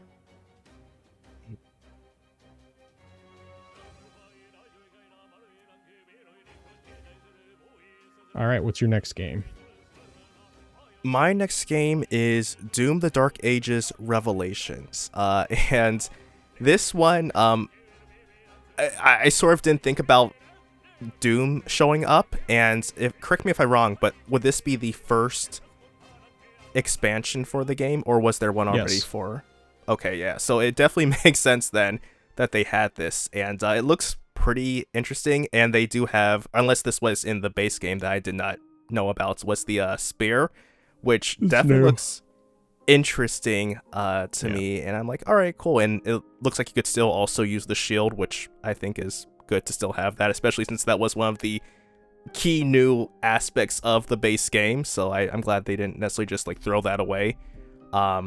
So yeah, it definitely looks interesting, but I still, of course, have to get through other Doom games before I get to that. But right. I thought this looks good. I don't remember if there was a release date for that or not, though. July 7th, I'm pretty sure. Never mind. There's a release date.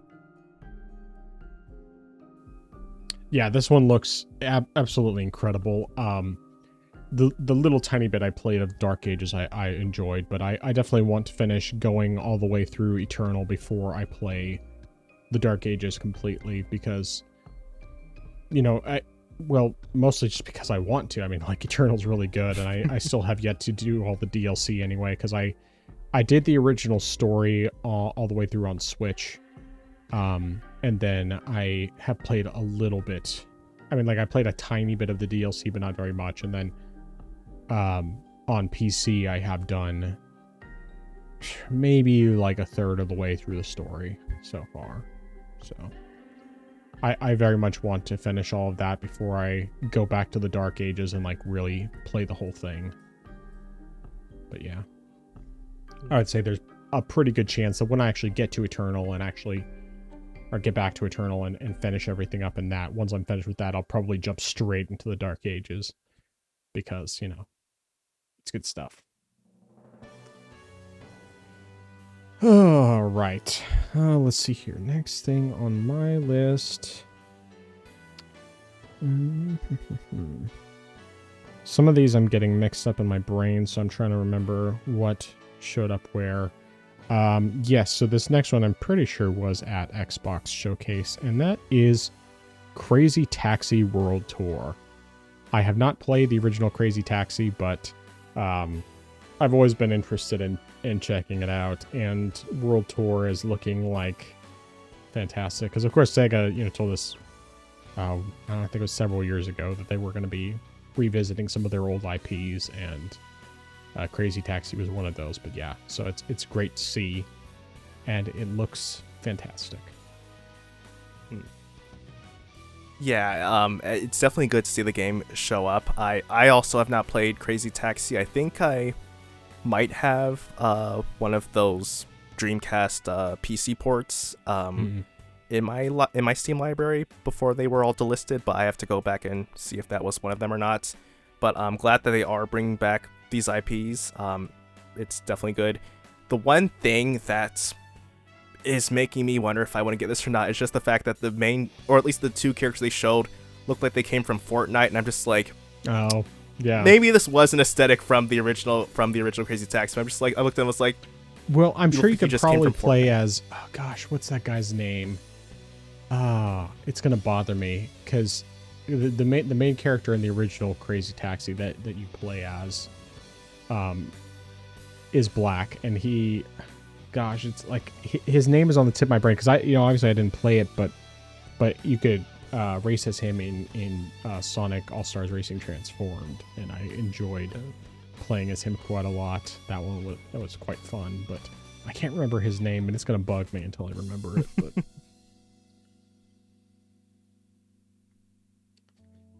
yeah.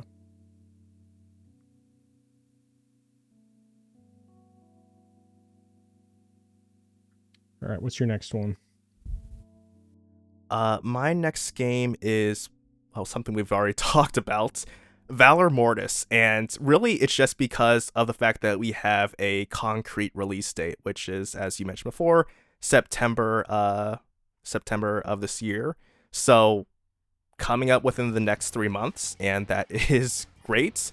And we've both played some of the demo. You've played more of it, of course, than I have, but it's definitely enjoyable. I definitely liked what I played of it, and I am interested in getting this. I might not get it day one necessarily just because of backlog reasons, but it is something that I do want to get. It's something that I would push forward in my ever-growing sea of games that I have not touched yet. But it's definitely one of those that would be near the front of the line just because of how unique it is. And like you said before, there are many Souls-likes out there. And at this point, it's really difficult to set yourself apart. But this is one of those games where it has done something that does set itself apart from the others and makes itself unique, where it's something like you can go, oh, hey, this isn't just Souls-like number 587. This is something that has something unique about it, and it feels like it is standing out in a unique way. So I would like to get this sooner rather than later, just because it looks that good. So yeah, that's definitely the one that was next for me. Yeah, for sure. I mean, Valor Mortis is just like, yeah, I've already spent plenty of time, what's the word I'm looking for? Just talking very enthusiastically about it. I can't think of the word I'm looking for, but the point is that, yes, I'm very excited about that one. So, also on my list. Let's see here. Make sure I have the... Okay, so next thing I want to bring up is something that I'm not going to buy, but I absolutely love the design, and that is the 25th anniversary Xbox Series X.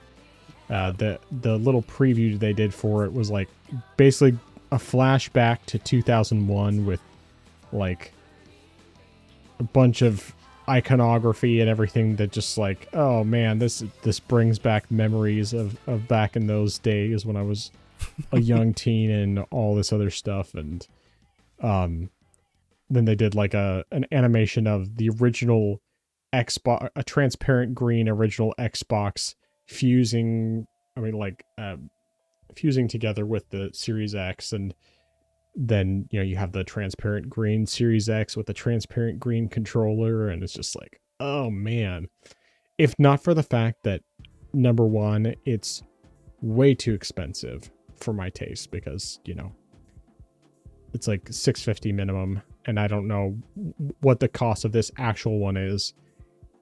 And the fact that I would get zero use out of it.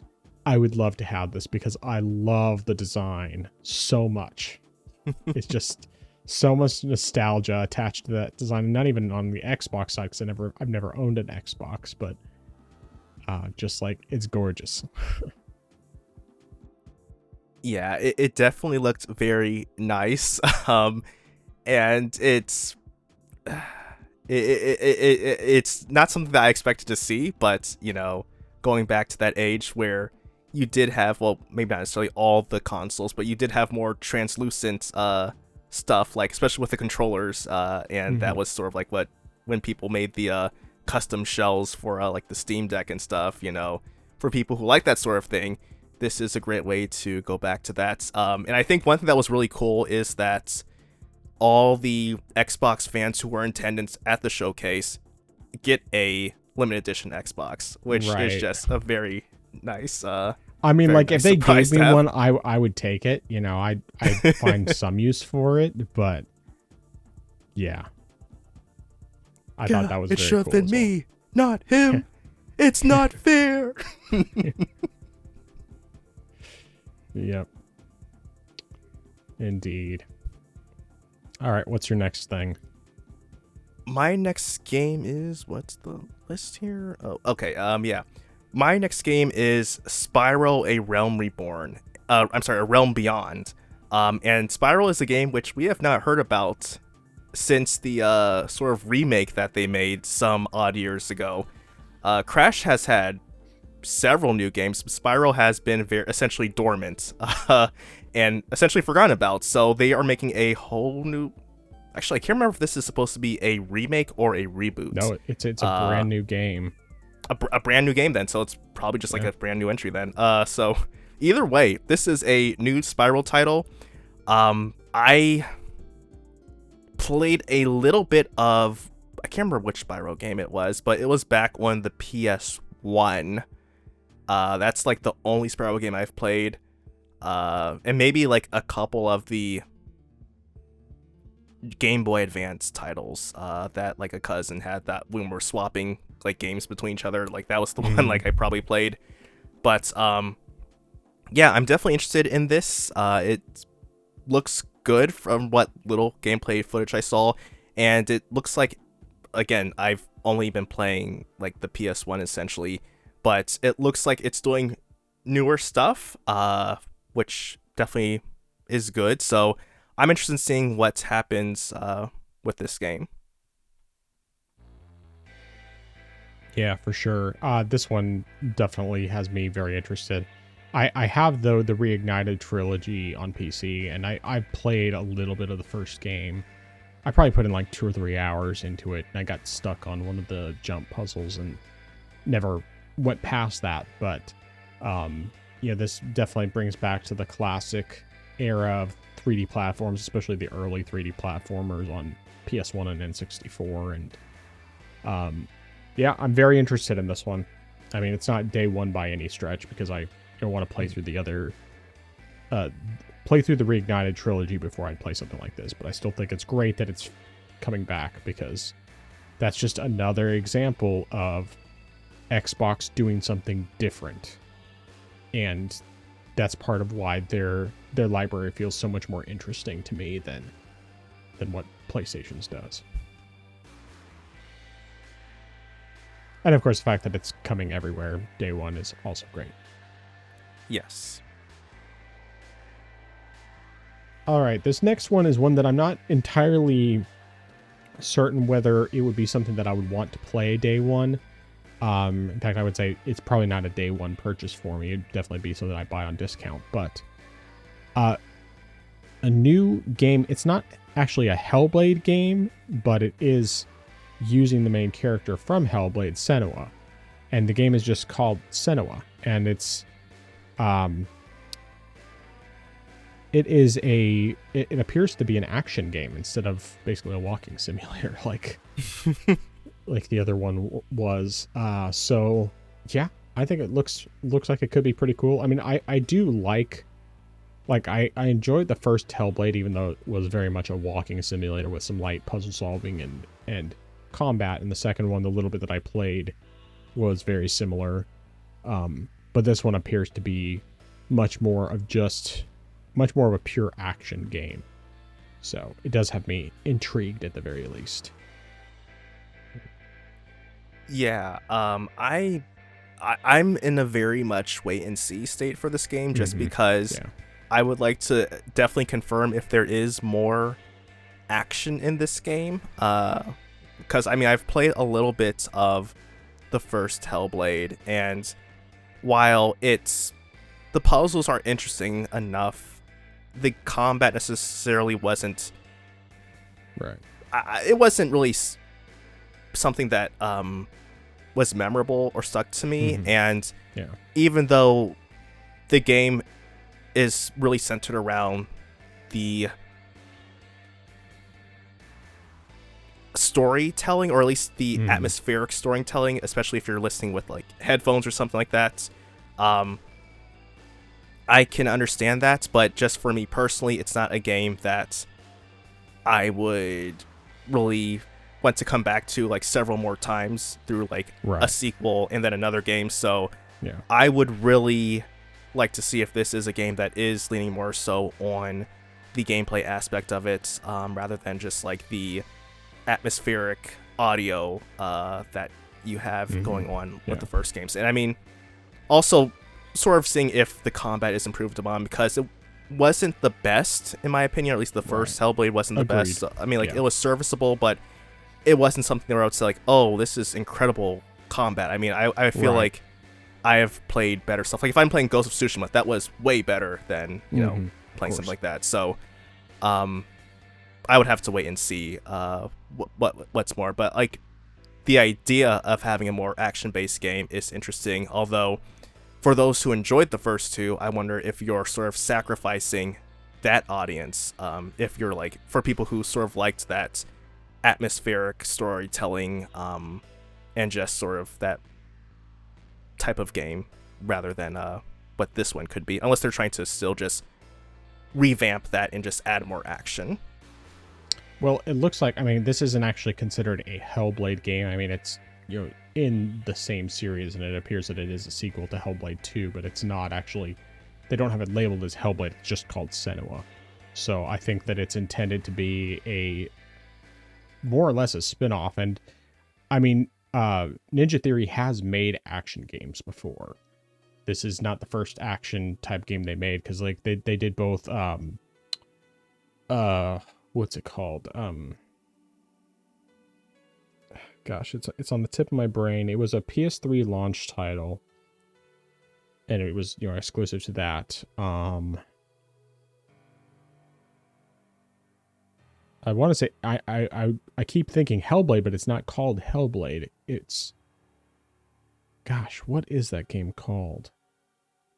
I'm pretty sure it had some either Hell or Blade in the title. Heavenly Sword? Heavenly Sword, that's the one. Yes, Heavenly Sword. That they did that, and then they also did that Devil May Cry reboot game that I've heard, even though what it did with Dante was really weird, the game itself was still pretty solid.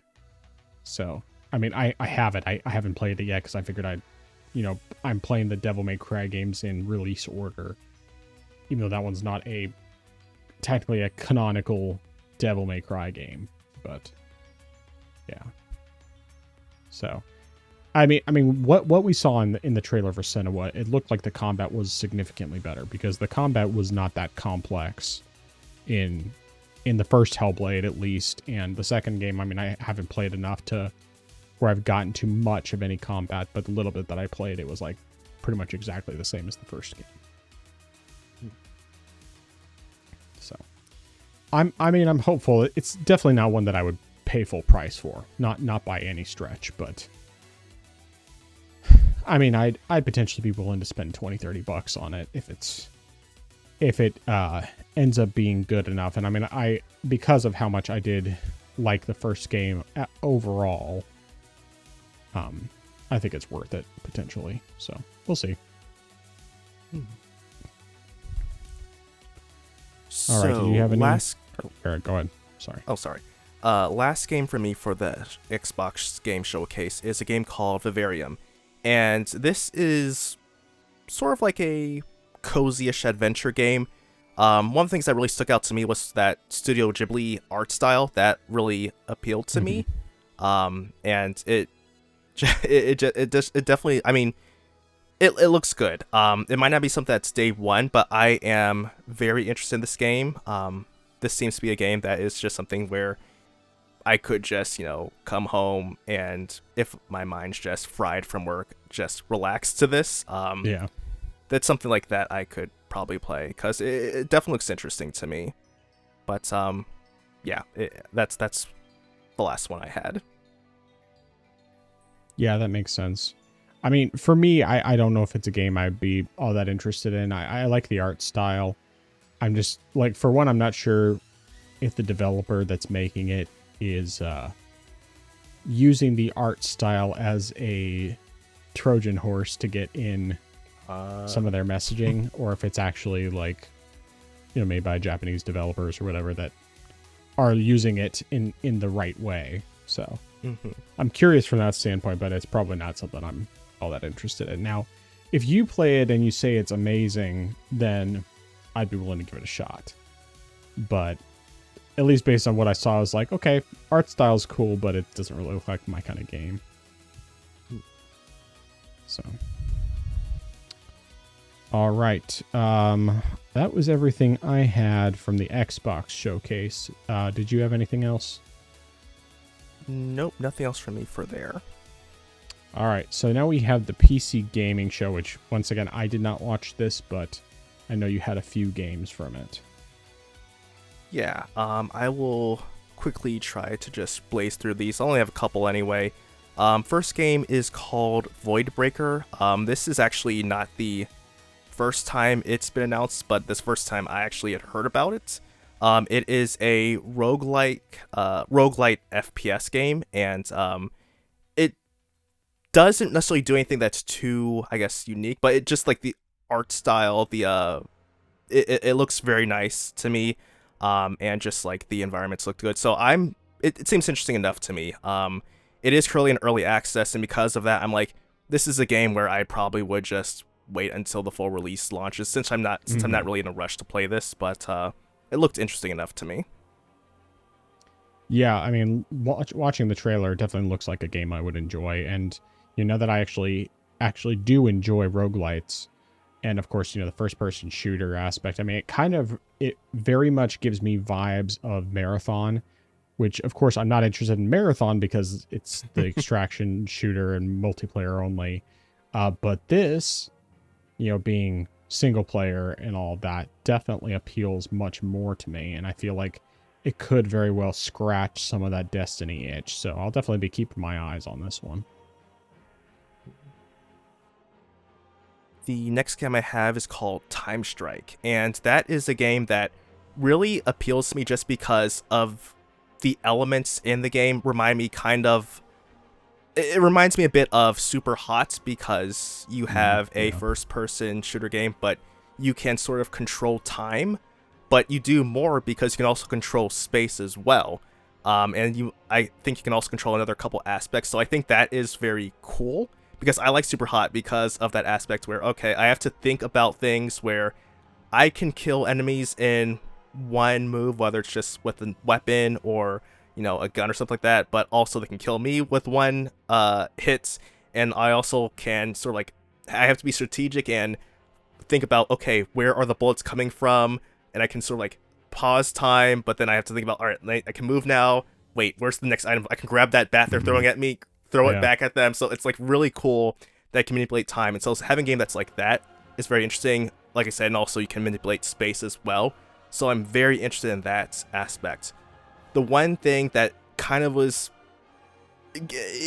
really just giving me slight hesitation was I'm hoping you can work on some of, or you can manually change some of the settings, because there was some sort of blur in there which was like, if I play enough of this for long enough, my eyes are probably gonna start hurting. So hopefully that's something you can change. If there's some sort of demo, I'll try that and see, because if not, I probably might have to pass on it, just because I know that with can't remember what game it was. There was a game I played some time ago, and I think it was like Depth of Field, but it was just so obnoxious that it was just really hurting my eyes. And something with this type of blur, it's not all the time that I saw in the trailer, but it was enough there where I was really noticing it. I'm just like, yeah, I could not play this for long periods of time. Yeah, I can definitely see that. Yeah, the little bit that I saw of it looked pretty interesting from the trailer. So, cool. And I know you had that one last game, and I'll just say before you get into it that the game Shroom and Gloom, I thought that looked pretty interesting. Definitely reminded me of the, what's that other one you were playing?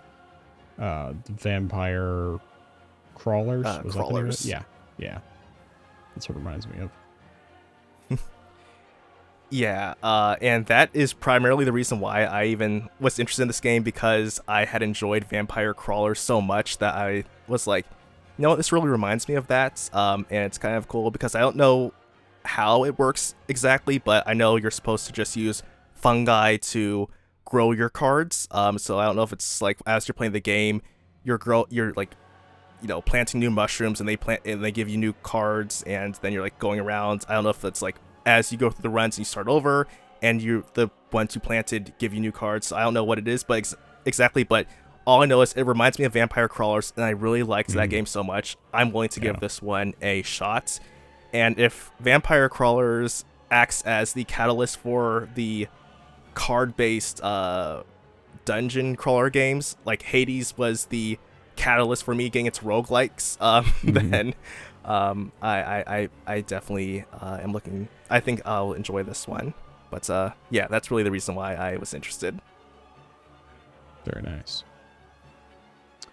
All right, well, now we are going to get into the Nintendo Direct that happened earlier today, and it's funny, I put out a big list, big bingo list, which I didn't send to you, but I put it, in Married to the Games Discord, and I ended up getting like 6 to 8 things correct depending on how you count it, but figures this is the one time that I did not predict a certain game and it showed up.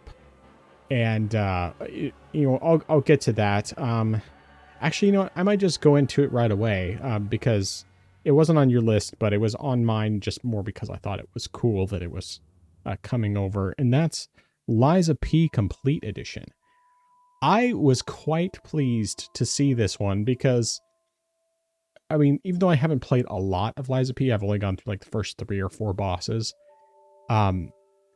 What I played of this game, I really, really enjoy. And from what they showed in the trailer, it looks like this actually runs really well on the Switch too. It looks like it may very well even be a 60 frames per second game. And considering how well it's optimized on PC, I could actually believe that. So either way, I think it's fantastic. There's both a digital and physical version coming out. They're releasing on separate dates. I'm hoping that means, because they're releasing it separately, that it's going to have the full game on the cartridge. But this does include both the original game, the base game, and the DLC that gives him a gunblade, which makes me want to play the DLC so much. I don't have the DLC yet because I wanted to play the main game first, but the fact that this is all included in one package, even though it is $70, I'm very tempted to maybe double dip on this one. Now, the big thing for me is going to be, number one, is it fully on cartridge? Number two, is it 60 frames per second? If both of those things are true, I will be buying this on Switch 2. But if not, then I will just stick to the PC version only. But it's coming out August 6th. Yeah, definitely good that this is coming over. And to be honest, for some reason, I thought this had already been brought over to the Switch 2. But, since it hasn't been, it's great that's coming over. And I mean, honestly, just in general, it's good that a lot of games that couldn't be on the Switch 1 have been announced for the Switch 2, and so those games are coming over. If this game is running at 60 FPS, I think that is great. And when you played it on the Steam Deck originally, right? Yeah, I mean, what I've played of it, I played some on the Steam Deck, but mostly on my desktop, because my desktop, It runs at 180 to 200 plus frames per second. Was that one running halfway decent? It was about, I was getting around 40 to 45 on the Steam Deck. Okay. Then I would say it possibly should be reasonable that it's 60 on the Switch 2, since that is more powerful. So I think that's possible, that's 60. But yeah, and hopefully that is completely on carts. I mean, if Bethesda could get Indiana Jones on a cartridge, I see no reason why you shouldn't be able to get this game on a cartridge too. But yeah. All right, what's your first game? So my first game is, I'll hold off on that one. My first game is going to be Final Fantasy Resonance. And this is a game that it was very surprising to me, because hearing a new Final Fantasy game that is turn-based, and I mean also pixel art style, but turn-based, really caught my attention and made me just say, all right, I am very interested in this game right now. And it looks good. It's also HD 2D or 2D HD. So I'm also interested in that. The only thing that I'm just like, I sort of docked some points from it, was the fact that it isn't necessarily, I mean, I'm not expecting it to be a numbered title because of its, 2D HD, HD 2D aesthetic, is the fact that it's more so a game that is, or at least from what I saw or heard, it has characters from other Final Fantasy games, so it's like, not necessarily World of Final Fantasy, but World of Fantasy-esque, because you're really just recruiting other characters from other games. So I mean, I probably am not expecting too much from the story, but I really like that we do have a Final Fantasy game that is harkening back to the days of old. And sure, we have Octopath Traveler to do that, but I wasn't necessarily a big fan of the story or how it was handled in the first Octopath game. I haven't played the second one, but to have a game like this, which is probably more so lean toward, Super Nintendo Final Fantasy games, I'm just like, okay, yeah, I am very interested in this. So it might not necessarily it won't be a day one purchase for me, but I am very interested in this game, and I do like what I see. Yeah, I agree completely. I mean, this definitely looks fantastic, and of course the fact that it's day one everywhere is also excellent. I definitely I find the whole thing about, bringing in heroes from different games to be interesting. But at the same time, it's also like, okay, I mean, I'm fine with that. Like you said, though, I'm not really expecting much from the story. I'm just hoping it's decent.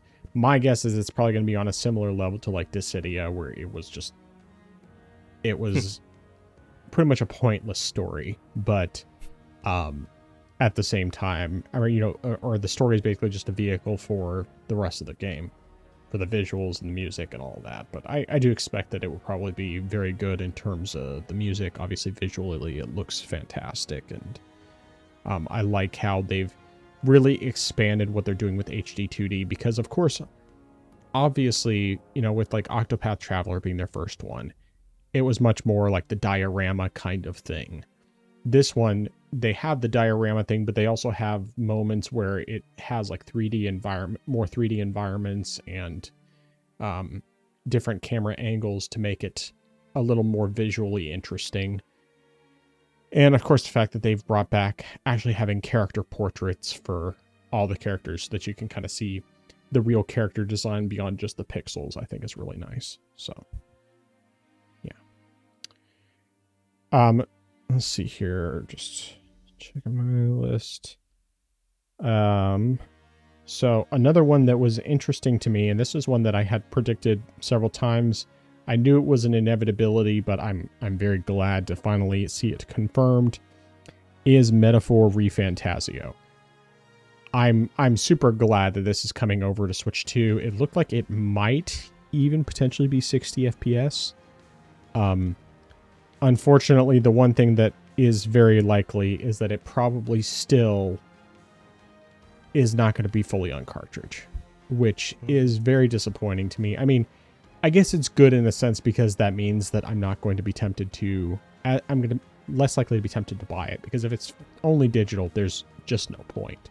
Like, yeah, it'll probably look better on the Switch 2 than it does on the Steam Deck, but I already have this game on PC, and I can play it well on my desktop, and then the Steam Deck, it's plenty good enough. Like, it still looks great. Doesn't run as well as, I mean, it's not a locked 60 or anything, but it's still good enough to where I'm pretty happy with it. So either way, I'm glad that this is coming over. I'm glad that people are going to have the opportunity to play it. And if not for the fact that I already have a way to play it portably, this would be day one for me. What do you think the chances of limited run games doing a physical version are, considering their history with Atlas games? Well, I would say it depends on whether or not, I mean, if they do a retail physical version already, it's not going to get a limited run release. But if they don't do a physical release otherwise, then yeah, I could see it coming through limited run. But it's just based on the fact that, Persona 3 Reload was not a full physical release, but has a game key card. That's probably what's going to happen with this one too. Okay. Alright, so the next game on my list, and this is a game that I did not, well, I'll start off with saying this.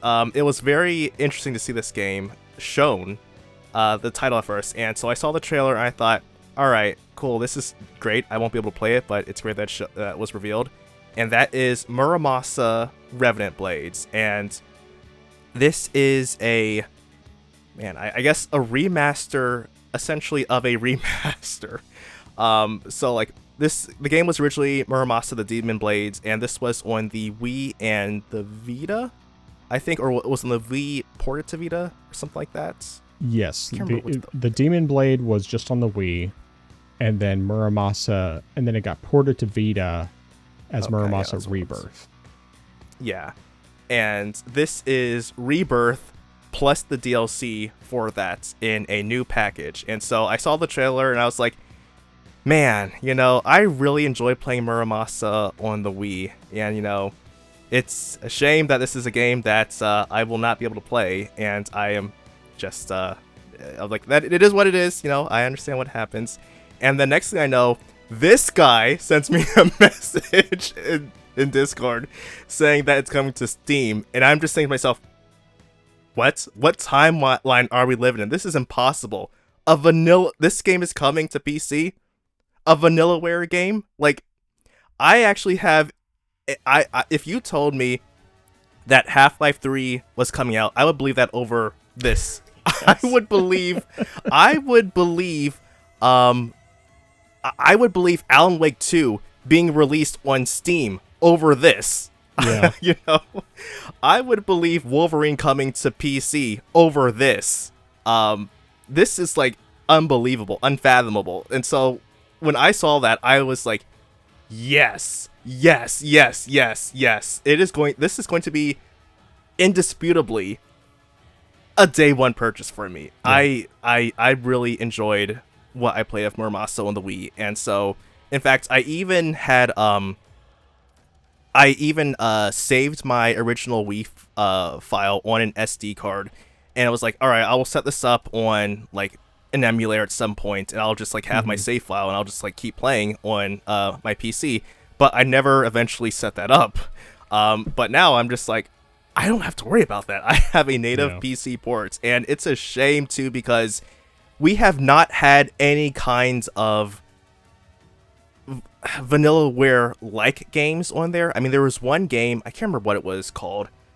I played this some years ago, and it was decent, but it wasn't at the same level of quality as any of the other Vanillaware games. So I am so glad that this game is being brought over. And like I said, this is gonna be day one for me. I am definitely getting this, and I really hope that this means that the other titles they've made come over later on. Like, hopefully this is just a test to see, hey, will people buy this game? Because I'll certainly buy it, trust me. I won't be buying this one. But, you know, for example, I've heard Unicorn Overlord is a great game. And a friend of mine he recommended that game because he enjoyed it so much. And I said, hey, I would love to play it. Don't get me wrong, I would play it. But I just can't because there is no PC version of the game.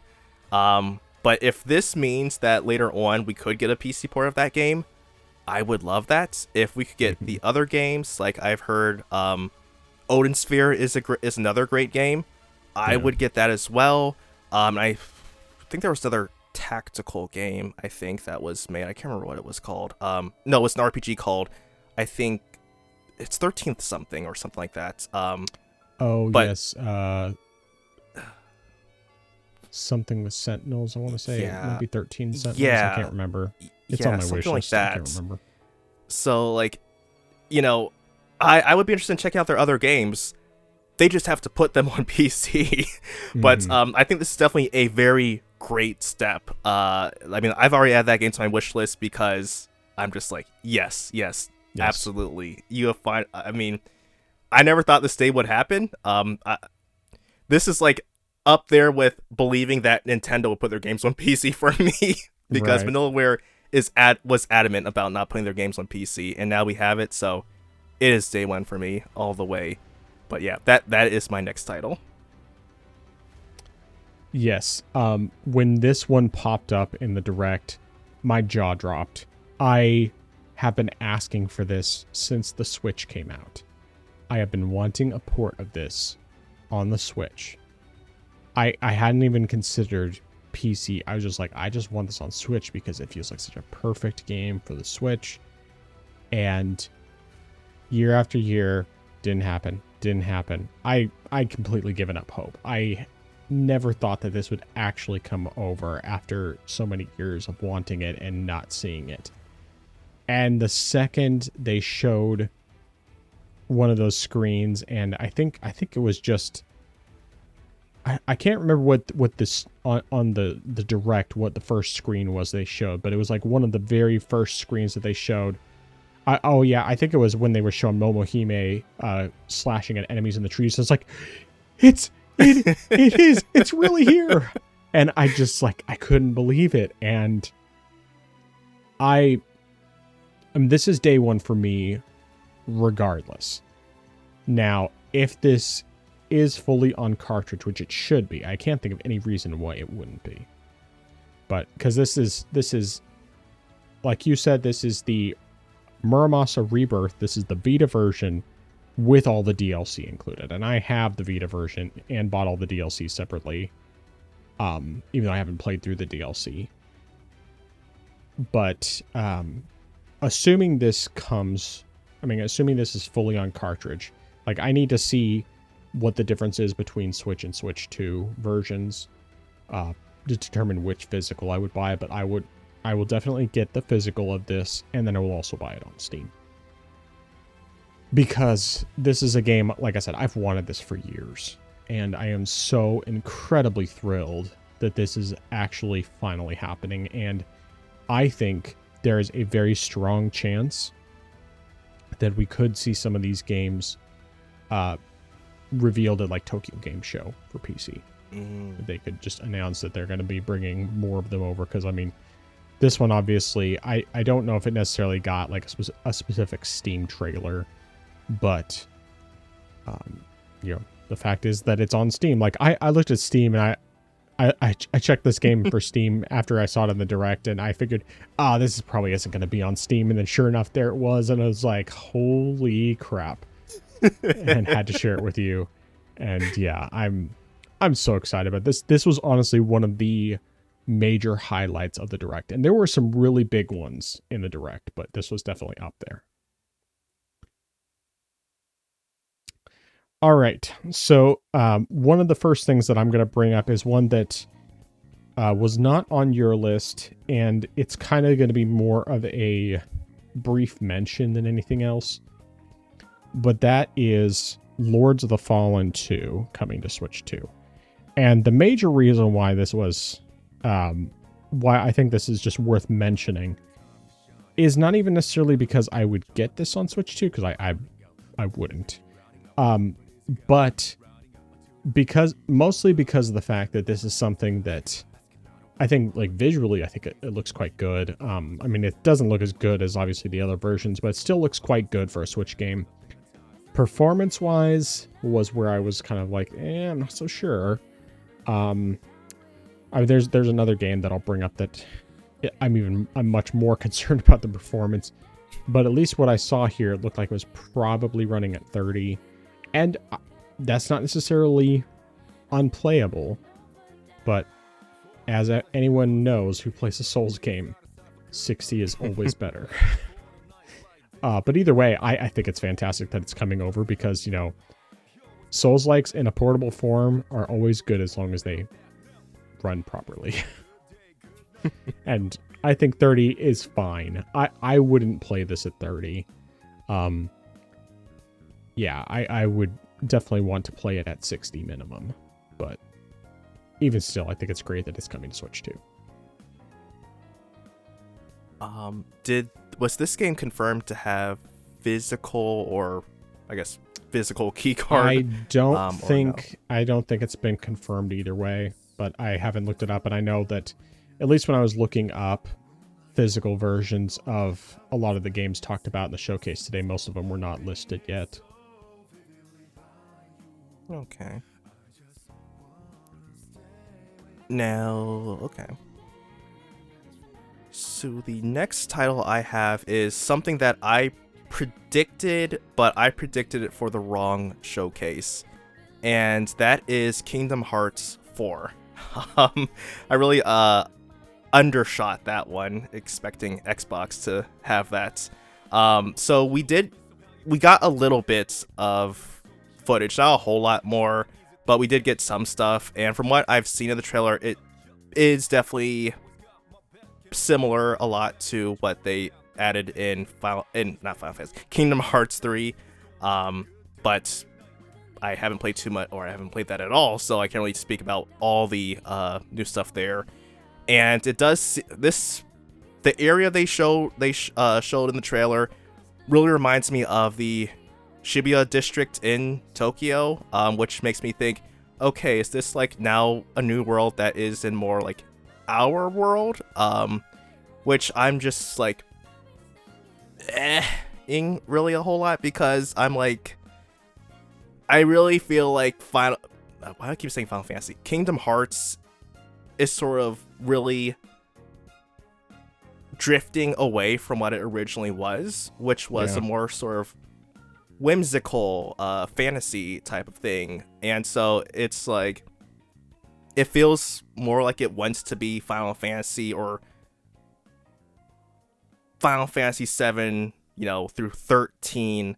It sort of like wants to be that type of game at this point, especially with the sort of I mean, granted, there were some like sci-fi aspects, but it wasn't like it wasn't like overt, and it really feels like this more realistic sci-fi type of thing, and less of a fantasy-esque type of thing is really prevalent in like in this current version of the game so far. So I'll have to wait and see. Like,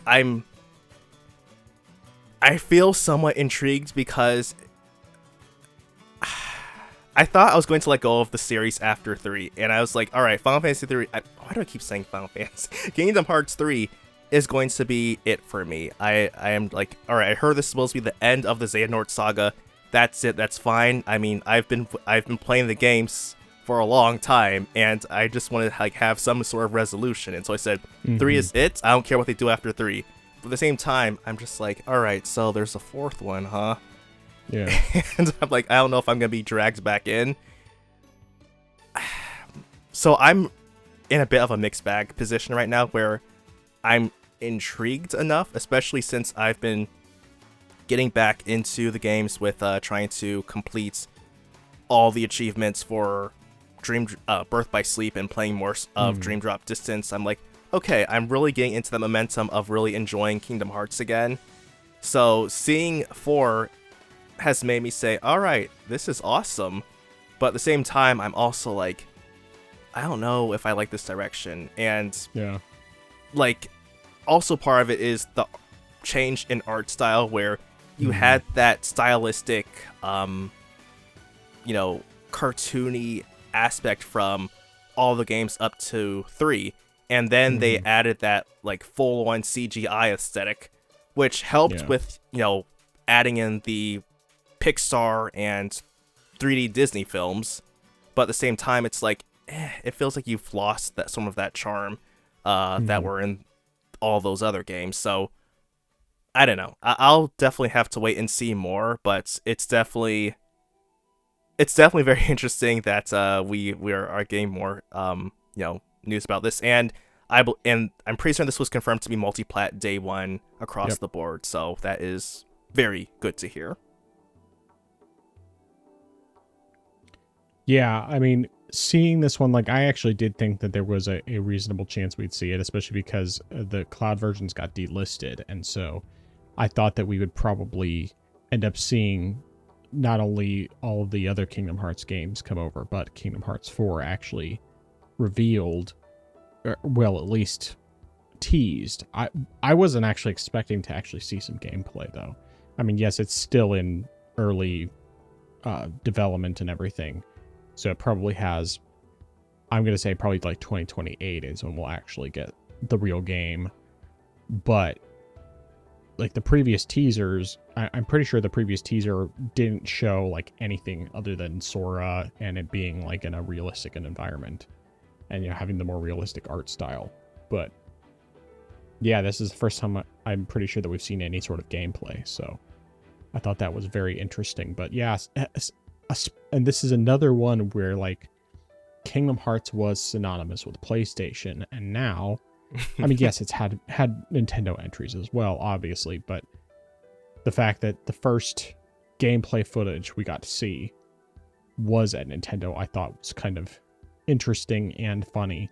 But I think it's great that it's multi-platform day 1, and that it's going to be on all platforms. And along with this, we got confirmation that the other Kingdom Hearts games are all coming to the Switch, both as the different collections and as I think it's like October 8th, you can get all of the Kingdom Hearts 1 through 3 collection, and with all of the games included, or all the games that are in the collections, basically just combining all the collections into one big collection. So I think that's great that it finally happens, and they'll even let you transfer your save if you have the cloud version, but you still have to buy the games again, and I have a feeling there's not going to be an upgrade path. If they did do an upgrade path and just be like, okay, you own this and you spend $5 to $10 a piece, it wouldn't be as bad, but honestly, I doubt they're going to do anything that pro-consumer. Most likely it's going to be, guess what? If you want these games, you're going to have to spend the full amount. I mean, granted, they'll probably be cheaper than they were before, but still, it's just like, people had to play these cloud versions that are just utter trash, and now they actually have native versions available that they should have had, because most of those games, if not all of them, would easily have been able to run on the original Switch. But yeah, either way, I think this is great. I don't like you. I'm not sure if I'm sold on Kingdom Hearts 4 in general, but I'm at least intrigued enough to where I'll keep an eye on it. Yeah, I think it's definitely great that the 1 through 3 are coming to the Switch and Switch 2, and I also agree. There's like there was no reason why they couldn't have brought the games over. Like, I mean, even before I think 3 was even released, even back when I was still playing, or when I was still at least accumulating a collection of Switch games without a Switch, thought there's no reason why you shouldn't have 1.5 plus 2.5 Right. on the Switch, because there's no reason why. If the Switch is more powerful than a PS3, there's no reason why you couldn't have brought those games over. So Agreed. the fact that they only gave you the cloud version is ridiculous, and I think it's probably more ridiculous that Square is making you pay again, even if they say you will get a discount on the digital version. No, give me the version. Already paid for these games, and you're taking the games away from me. I want my games. Well, okay? I think people who already own them can still play them. It's just not the people who, it's just you can't buy them anymore. Okay. I hope that's the case, because if you lost those games, that sucks tremendously. Yeah. But I still think that having the digital is a whole lot better than just having to rely on the cloud. Yeah, agreed.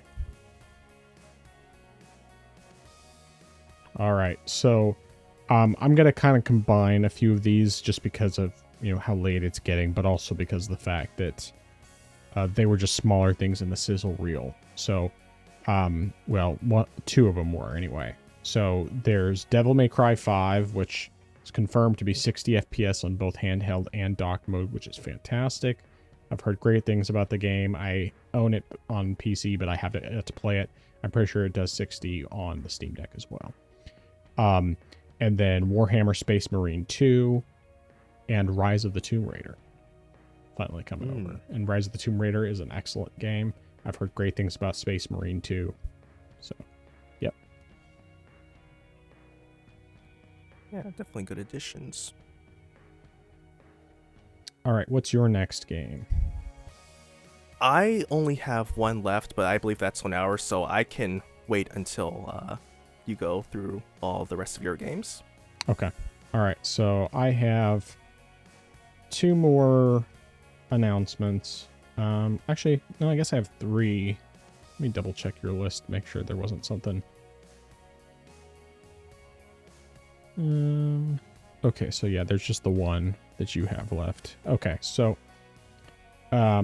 first of all, there is the Xenoblade updates. So Xenoblade Chronicles 1, 2, and 3 all are getting Switch 2 editions.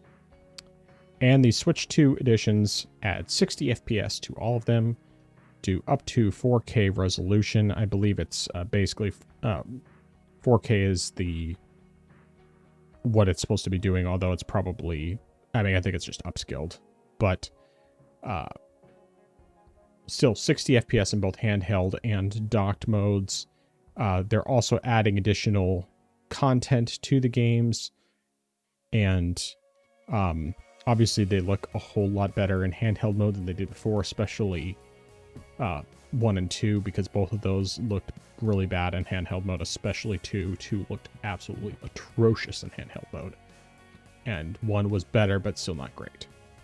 But then they're also adding these vehicles that you can get on when you are out in the field to move faster, which is great, especially for when you're going across water or you're going across long stretches where you have nothing else going on, because those environments are huge and it takes a long time to get through them when you're having to swim, especially because you don't have any sort of sprint. From what I recall, I think the only game that actually has a sprint is X, if I remember correctly. But it's been a little while since I played the other Xenoblade games. I know for a fact the first one does not have a sprint, and I'm pretty sure the second doesn't, and the third one I don't remember. But either way, I think it's pretty cool that they're coming. It's $10 a piece for the upgrades for 1, 2, and 3, which it'd be better if they were cheaper, but beggars can't be choosers, I guess, when it comes to Nintendo. And these are great games. So I'm very seriously considering doing New Game Plus on all 3 games before the next one comes out, which is Xenoblade Genesis. And as far as, presumably based on the title, this is actually a prequel to the other games. And I'm not entirely sure how well that works out, but I'm interested regardless. And even if it's not connected and they just happen to have one of the similar landmarks that was in like the first Xenoblade and showed up again in the third one, even if it's not actually connected, I'm still super interested because the Xenoblade games have all been great, especially the story-focused ones. I mean, like Xenoblade Chronicles X, I really enjoy the gameplay, but the story was lackluster. But the story in all 3 of the other Xenoblade games have been excellent. And of course, excellent music and everything else. So like, I'm very interested in this, and I'm pretty sure they said this is coming out in 2027. Obviously, it's Switch 2 exclusive. Hopefully it will perform just as well as the other 3, because it better not be 30 FPS. After they did updates to make the others 60, like they have to have this at 60 as well.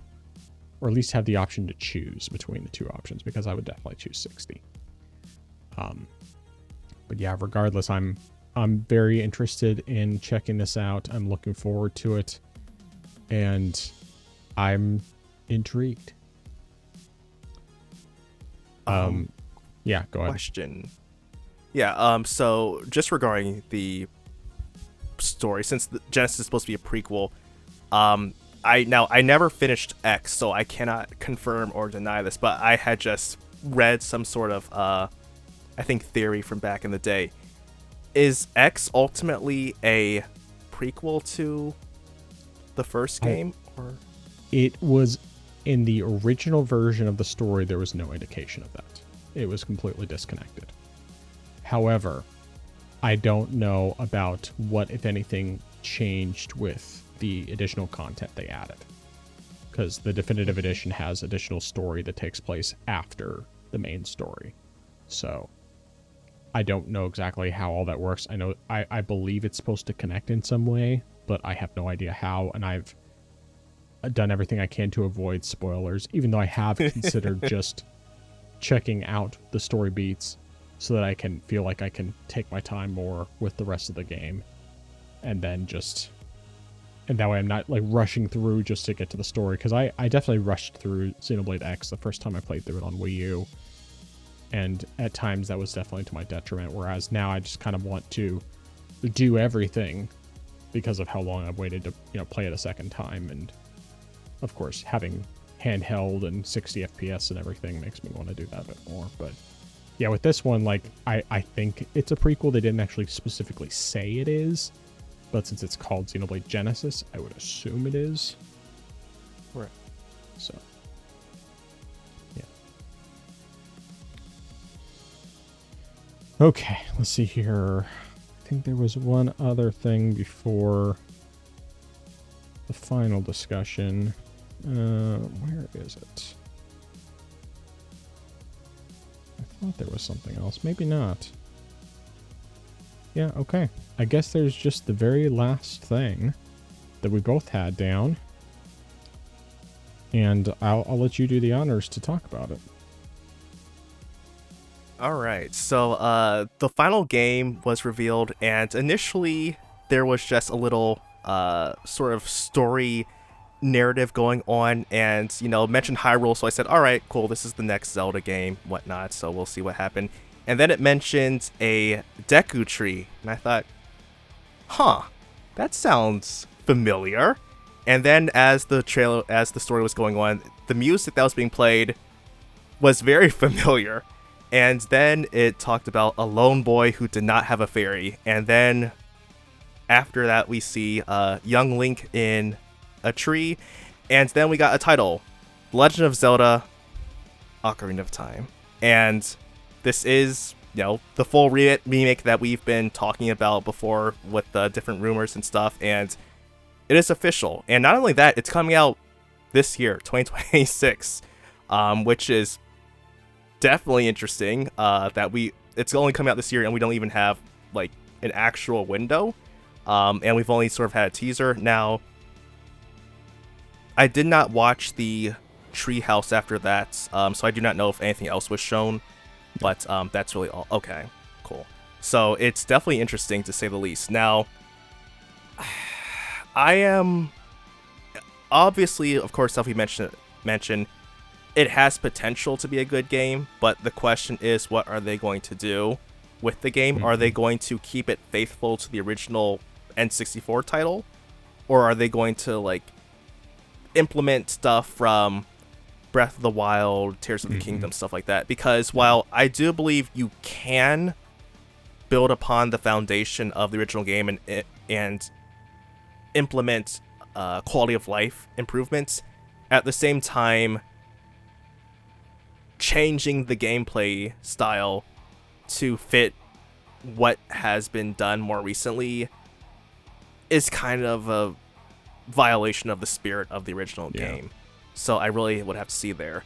Now, also one thing which really made me go was just the visuals, because it looks like one of those fan-made Unreal Engine trailers, to be honest, which I'm like, why? That's a very weird choice to make. I mean, if you told me this was a fan-made trailer, I would have believed you, because it's like, I've seen so many of those. Super Mario and Unreal Engine, Legend of Zelda and Unreal Engine, that I'm just like, what? So I would have to see more. As of right now, I don't think it's definitely not. I don't know. I mean, granted, I don't have a Switch anyway, but I'm just like, I don't know how I feel about this, but I would just have to wait and see more of this, just because I'm like, I don't know. But it's interesting that we are getting something, that we did get something, and it is coming this year. I thought that was very, very interesting. Yeah, I'm really with you when it comes to the art style. I don't like it.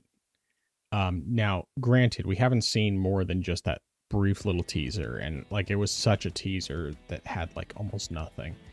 But like, the design of Link himself, like, it looked almost like he had an adult face, which was really weird. And on top of that, it also just it just felt really unpolished.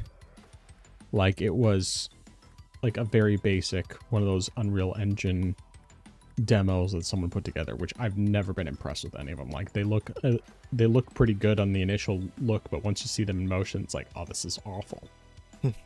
You get that uncanny valley, and I feel like this is kind of that too. It feels kind of like there's an uncanny valley instead of going with an art style that actually fits with the game. And so, I mean, I'm still willing to keep an open mind. Like, I need to see the actual game more than not just this brief little teaser, because that showed me absolutely nothing. When I see the game in action, then I will be able to say whether or not I'm interested.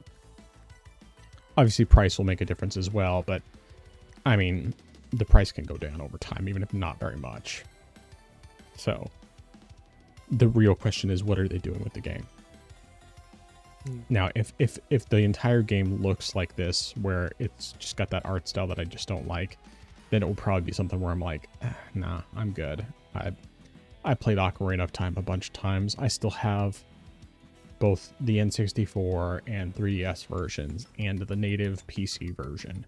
That obviously, it may not look as nice in terms of environments and everything else, but I just really did not like that style for Link. And I'm hoping that either that teaser was just kind of like an early version or something, and that the full game will look a lot better. Like, I just can't imagine them putting something that looks like that out.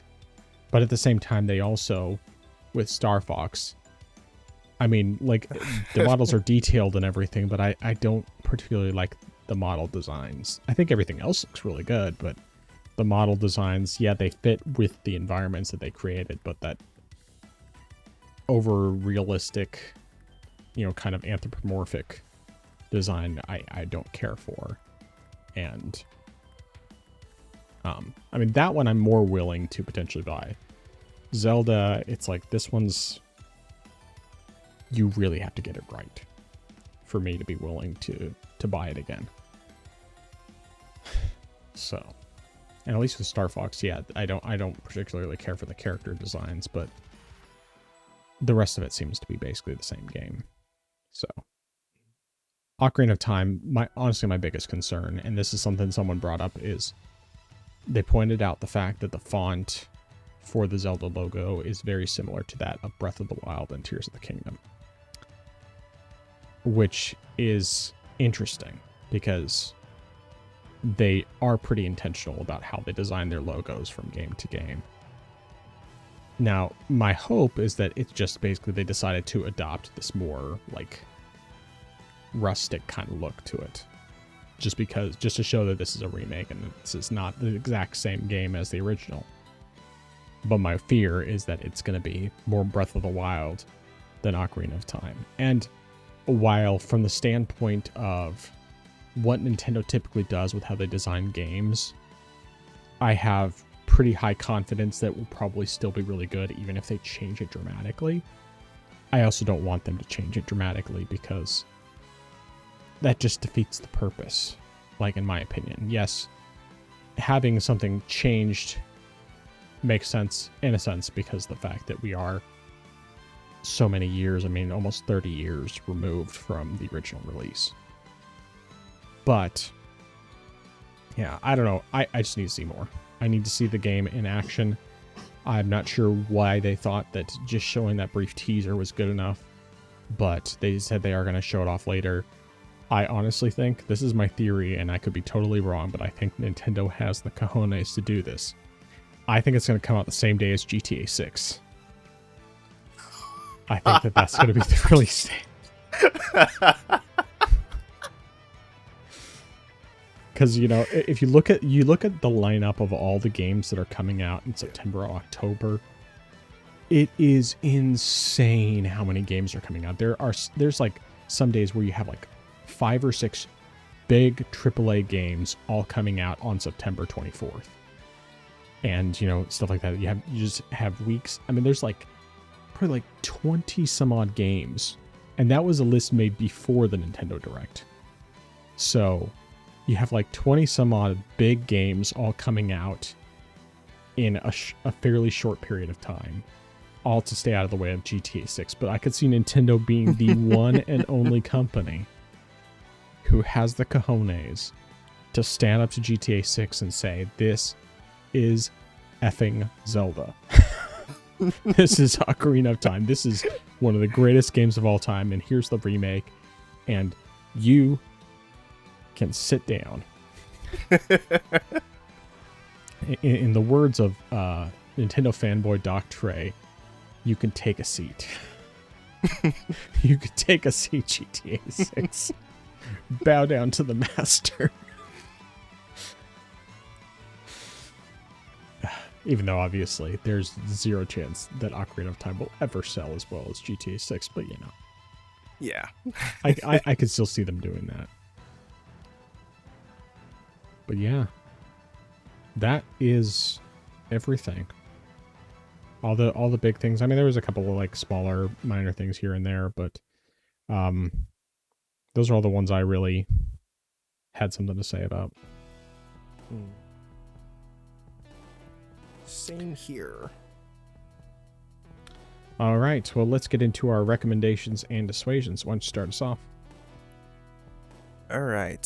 So my first recommendation is my only recommendation is going to be to remember to stay hydrated. It's getting warmer out, and that means you need to drink more water. And this is something that I probably should have done earlier this week, and I definitely felt a little woozy. I felt a little just drained, and after drinking some water and having that be in my system for a while, and after drinking several containers of water, I was like, okay, I feel better now. But yeah, definitely stay hydrated. It's getting warmer. You know, we're on the cusp of summer, so just drink water, stay hydrated. All right. Well, my recommendation is going to be to if you want to try out Final Fantasy Type 0 on PC, get the 60 FPS mod. It's very easy to install. It's basically just you download a file, you download as a file. It has a few files. You stick it in the game folder, and then if you need it, you can go into the text in a file and change, the frame rate cap. It's super, super easy. Super easy and well worth it because, as always, 60 FPS is better than 30. And 120 FPS is even better than all of those. So. All right. One thing I forgot to mention real quick, I'm just going to briefly mention this, is that I don't know why, I don't remember seeing it in the actual trailer, but Monster Hunter Wilds was confirmed for Switch 2. So. Oh, okay. So, there's that. But, yeah. Okay, so that's all I have for recommendations. It's just that mod for Final Fantasy Type 0. All right, dissuasions. All right. So my dissuasion is going to be, do not buy cloud games. There is very little reason to buy one.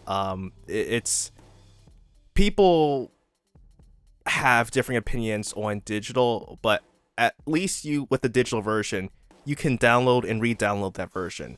Mm-hmm. You are at the mercy of the cloud and having an internet connection to play those games. And if the cloud version of the game is being delisted, then that's essentially it. I mean, and I really do hope that with Kingdom Hearts for the Switch, that that they aren't kicking you to the curb since they've delisted the games. I'm hoping that you can still play those games through the cloud. But if they have pulled your access to those games, that is just scummy behavior. There's no reason to do that at all, especially if you paid full price for those games. So yeah, do not buy cloud save. If there is no digital version granted, on console I believe you should have access to a physical version, but if you do not even have a digital version, wait for it. There's no reason you should do that, because that is the thing about a console. You should have a version that supports it, and if you do not have a version that supports it, do not get it, because you are really just getting screwed over at that point. So do not get cloud versions of games. Agreed, wholeheartedly. Well, my dissuasion is going to be, if you are interested, if you don't already have Xenoblade Chronicles, any of the games on the Switch, and you are interested in getting them, do not buy the full Switch 2 editions. Buy a used copy of any of those games first, and then if you want to upgrade to the Switch 2 edition, which is probably worth it overall, then you're overall spending less money. So I'm just saying, don't buy the Switch 2 edition full price when you could easily get a used copy and then just pay for the upgrade. Very good. All right. Where can people find you? They can find me on my channel. I am Xeracon. That's IAMXERACON. So youtube.com/@IamXeracon.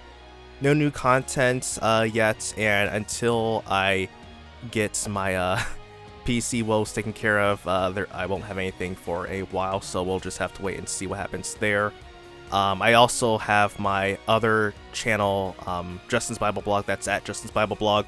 No new content there as well. And again, I will get all that taken care of once I get my PC taken care of. But I also have content in the line for that channel as well. And that is everything. All right. Well, you can find me on my YouTube gaming channel at the Frozen Gamer 87. Haven't put out anything new in a while, but I do have the downsides of PC gaming video in the works. It's recorded. It's just a matter of getting it all chopped up and reorganized and everything else, adding any necessary clips on top of stuff. But regardless of any of that, that is a planned release for the future. Hopefully I will be able to get to work on that this weekend and maybe even have it out next week. No promises, but we'll see. And then you can find The podcast, the video version of the podcast, is YouTube at the Orange Box Podcast. On Rumble, it's not a custom URL, but you can still find us there. The video version goes live every Friday at 7 a.m. Central Time, barring technical issues. The audio-only version goes live on all major audio podcast platforms, including Apple Podcasts, YouTube Music, Spotify, Deezer, iHeartRadio, Amazon Music, and others. And that is at 12 a.m. Central Time every Friday, barring technical issues. If you'd like to contact us, you can send an email to us, theorangeboxpodcast@gmail.com. You could also comment on the video version of the podcast. And if you, we do have a question for you for this week, and it is once again related to the recent presentations. Which presentation would you say was your favorite of the ones that we've seen between the State of Play and the Nintendo Direct? So any of those presentations, any of the like 6 presentations we've seen. And what was the most hyped game announcement for you? So that is a 2-part question for you. But that is everything. So, last chance. Any final thoughts? No, sir. All right. Well, I am the Frozen Gamer 87. That is I am Zeracon. We are the Orange Box Podcast. And until next time, if you want to list war, make sure you first bow down to the king. That is Ocarina of Time. Orange Box Podcast out.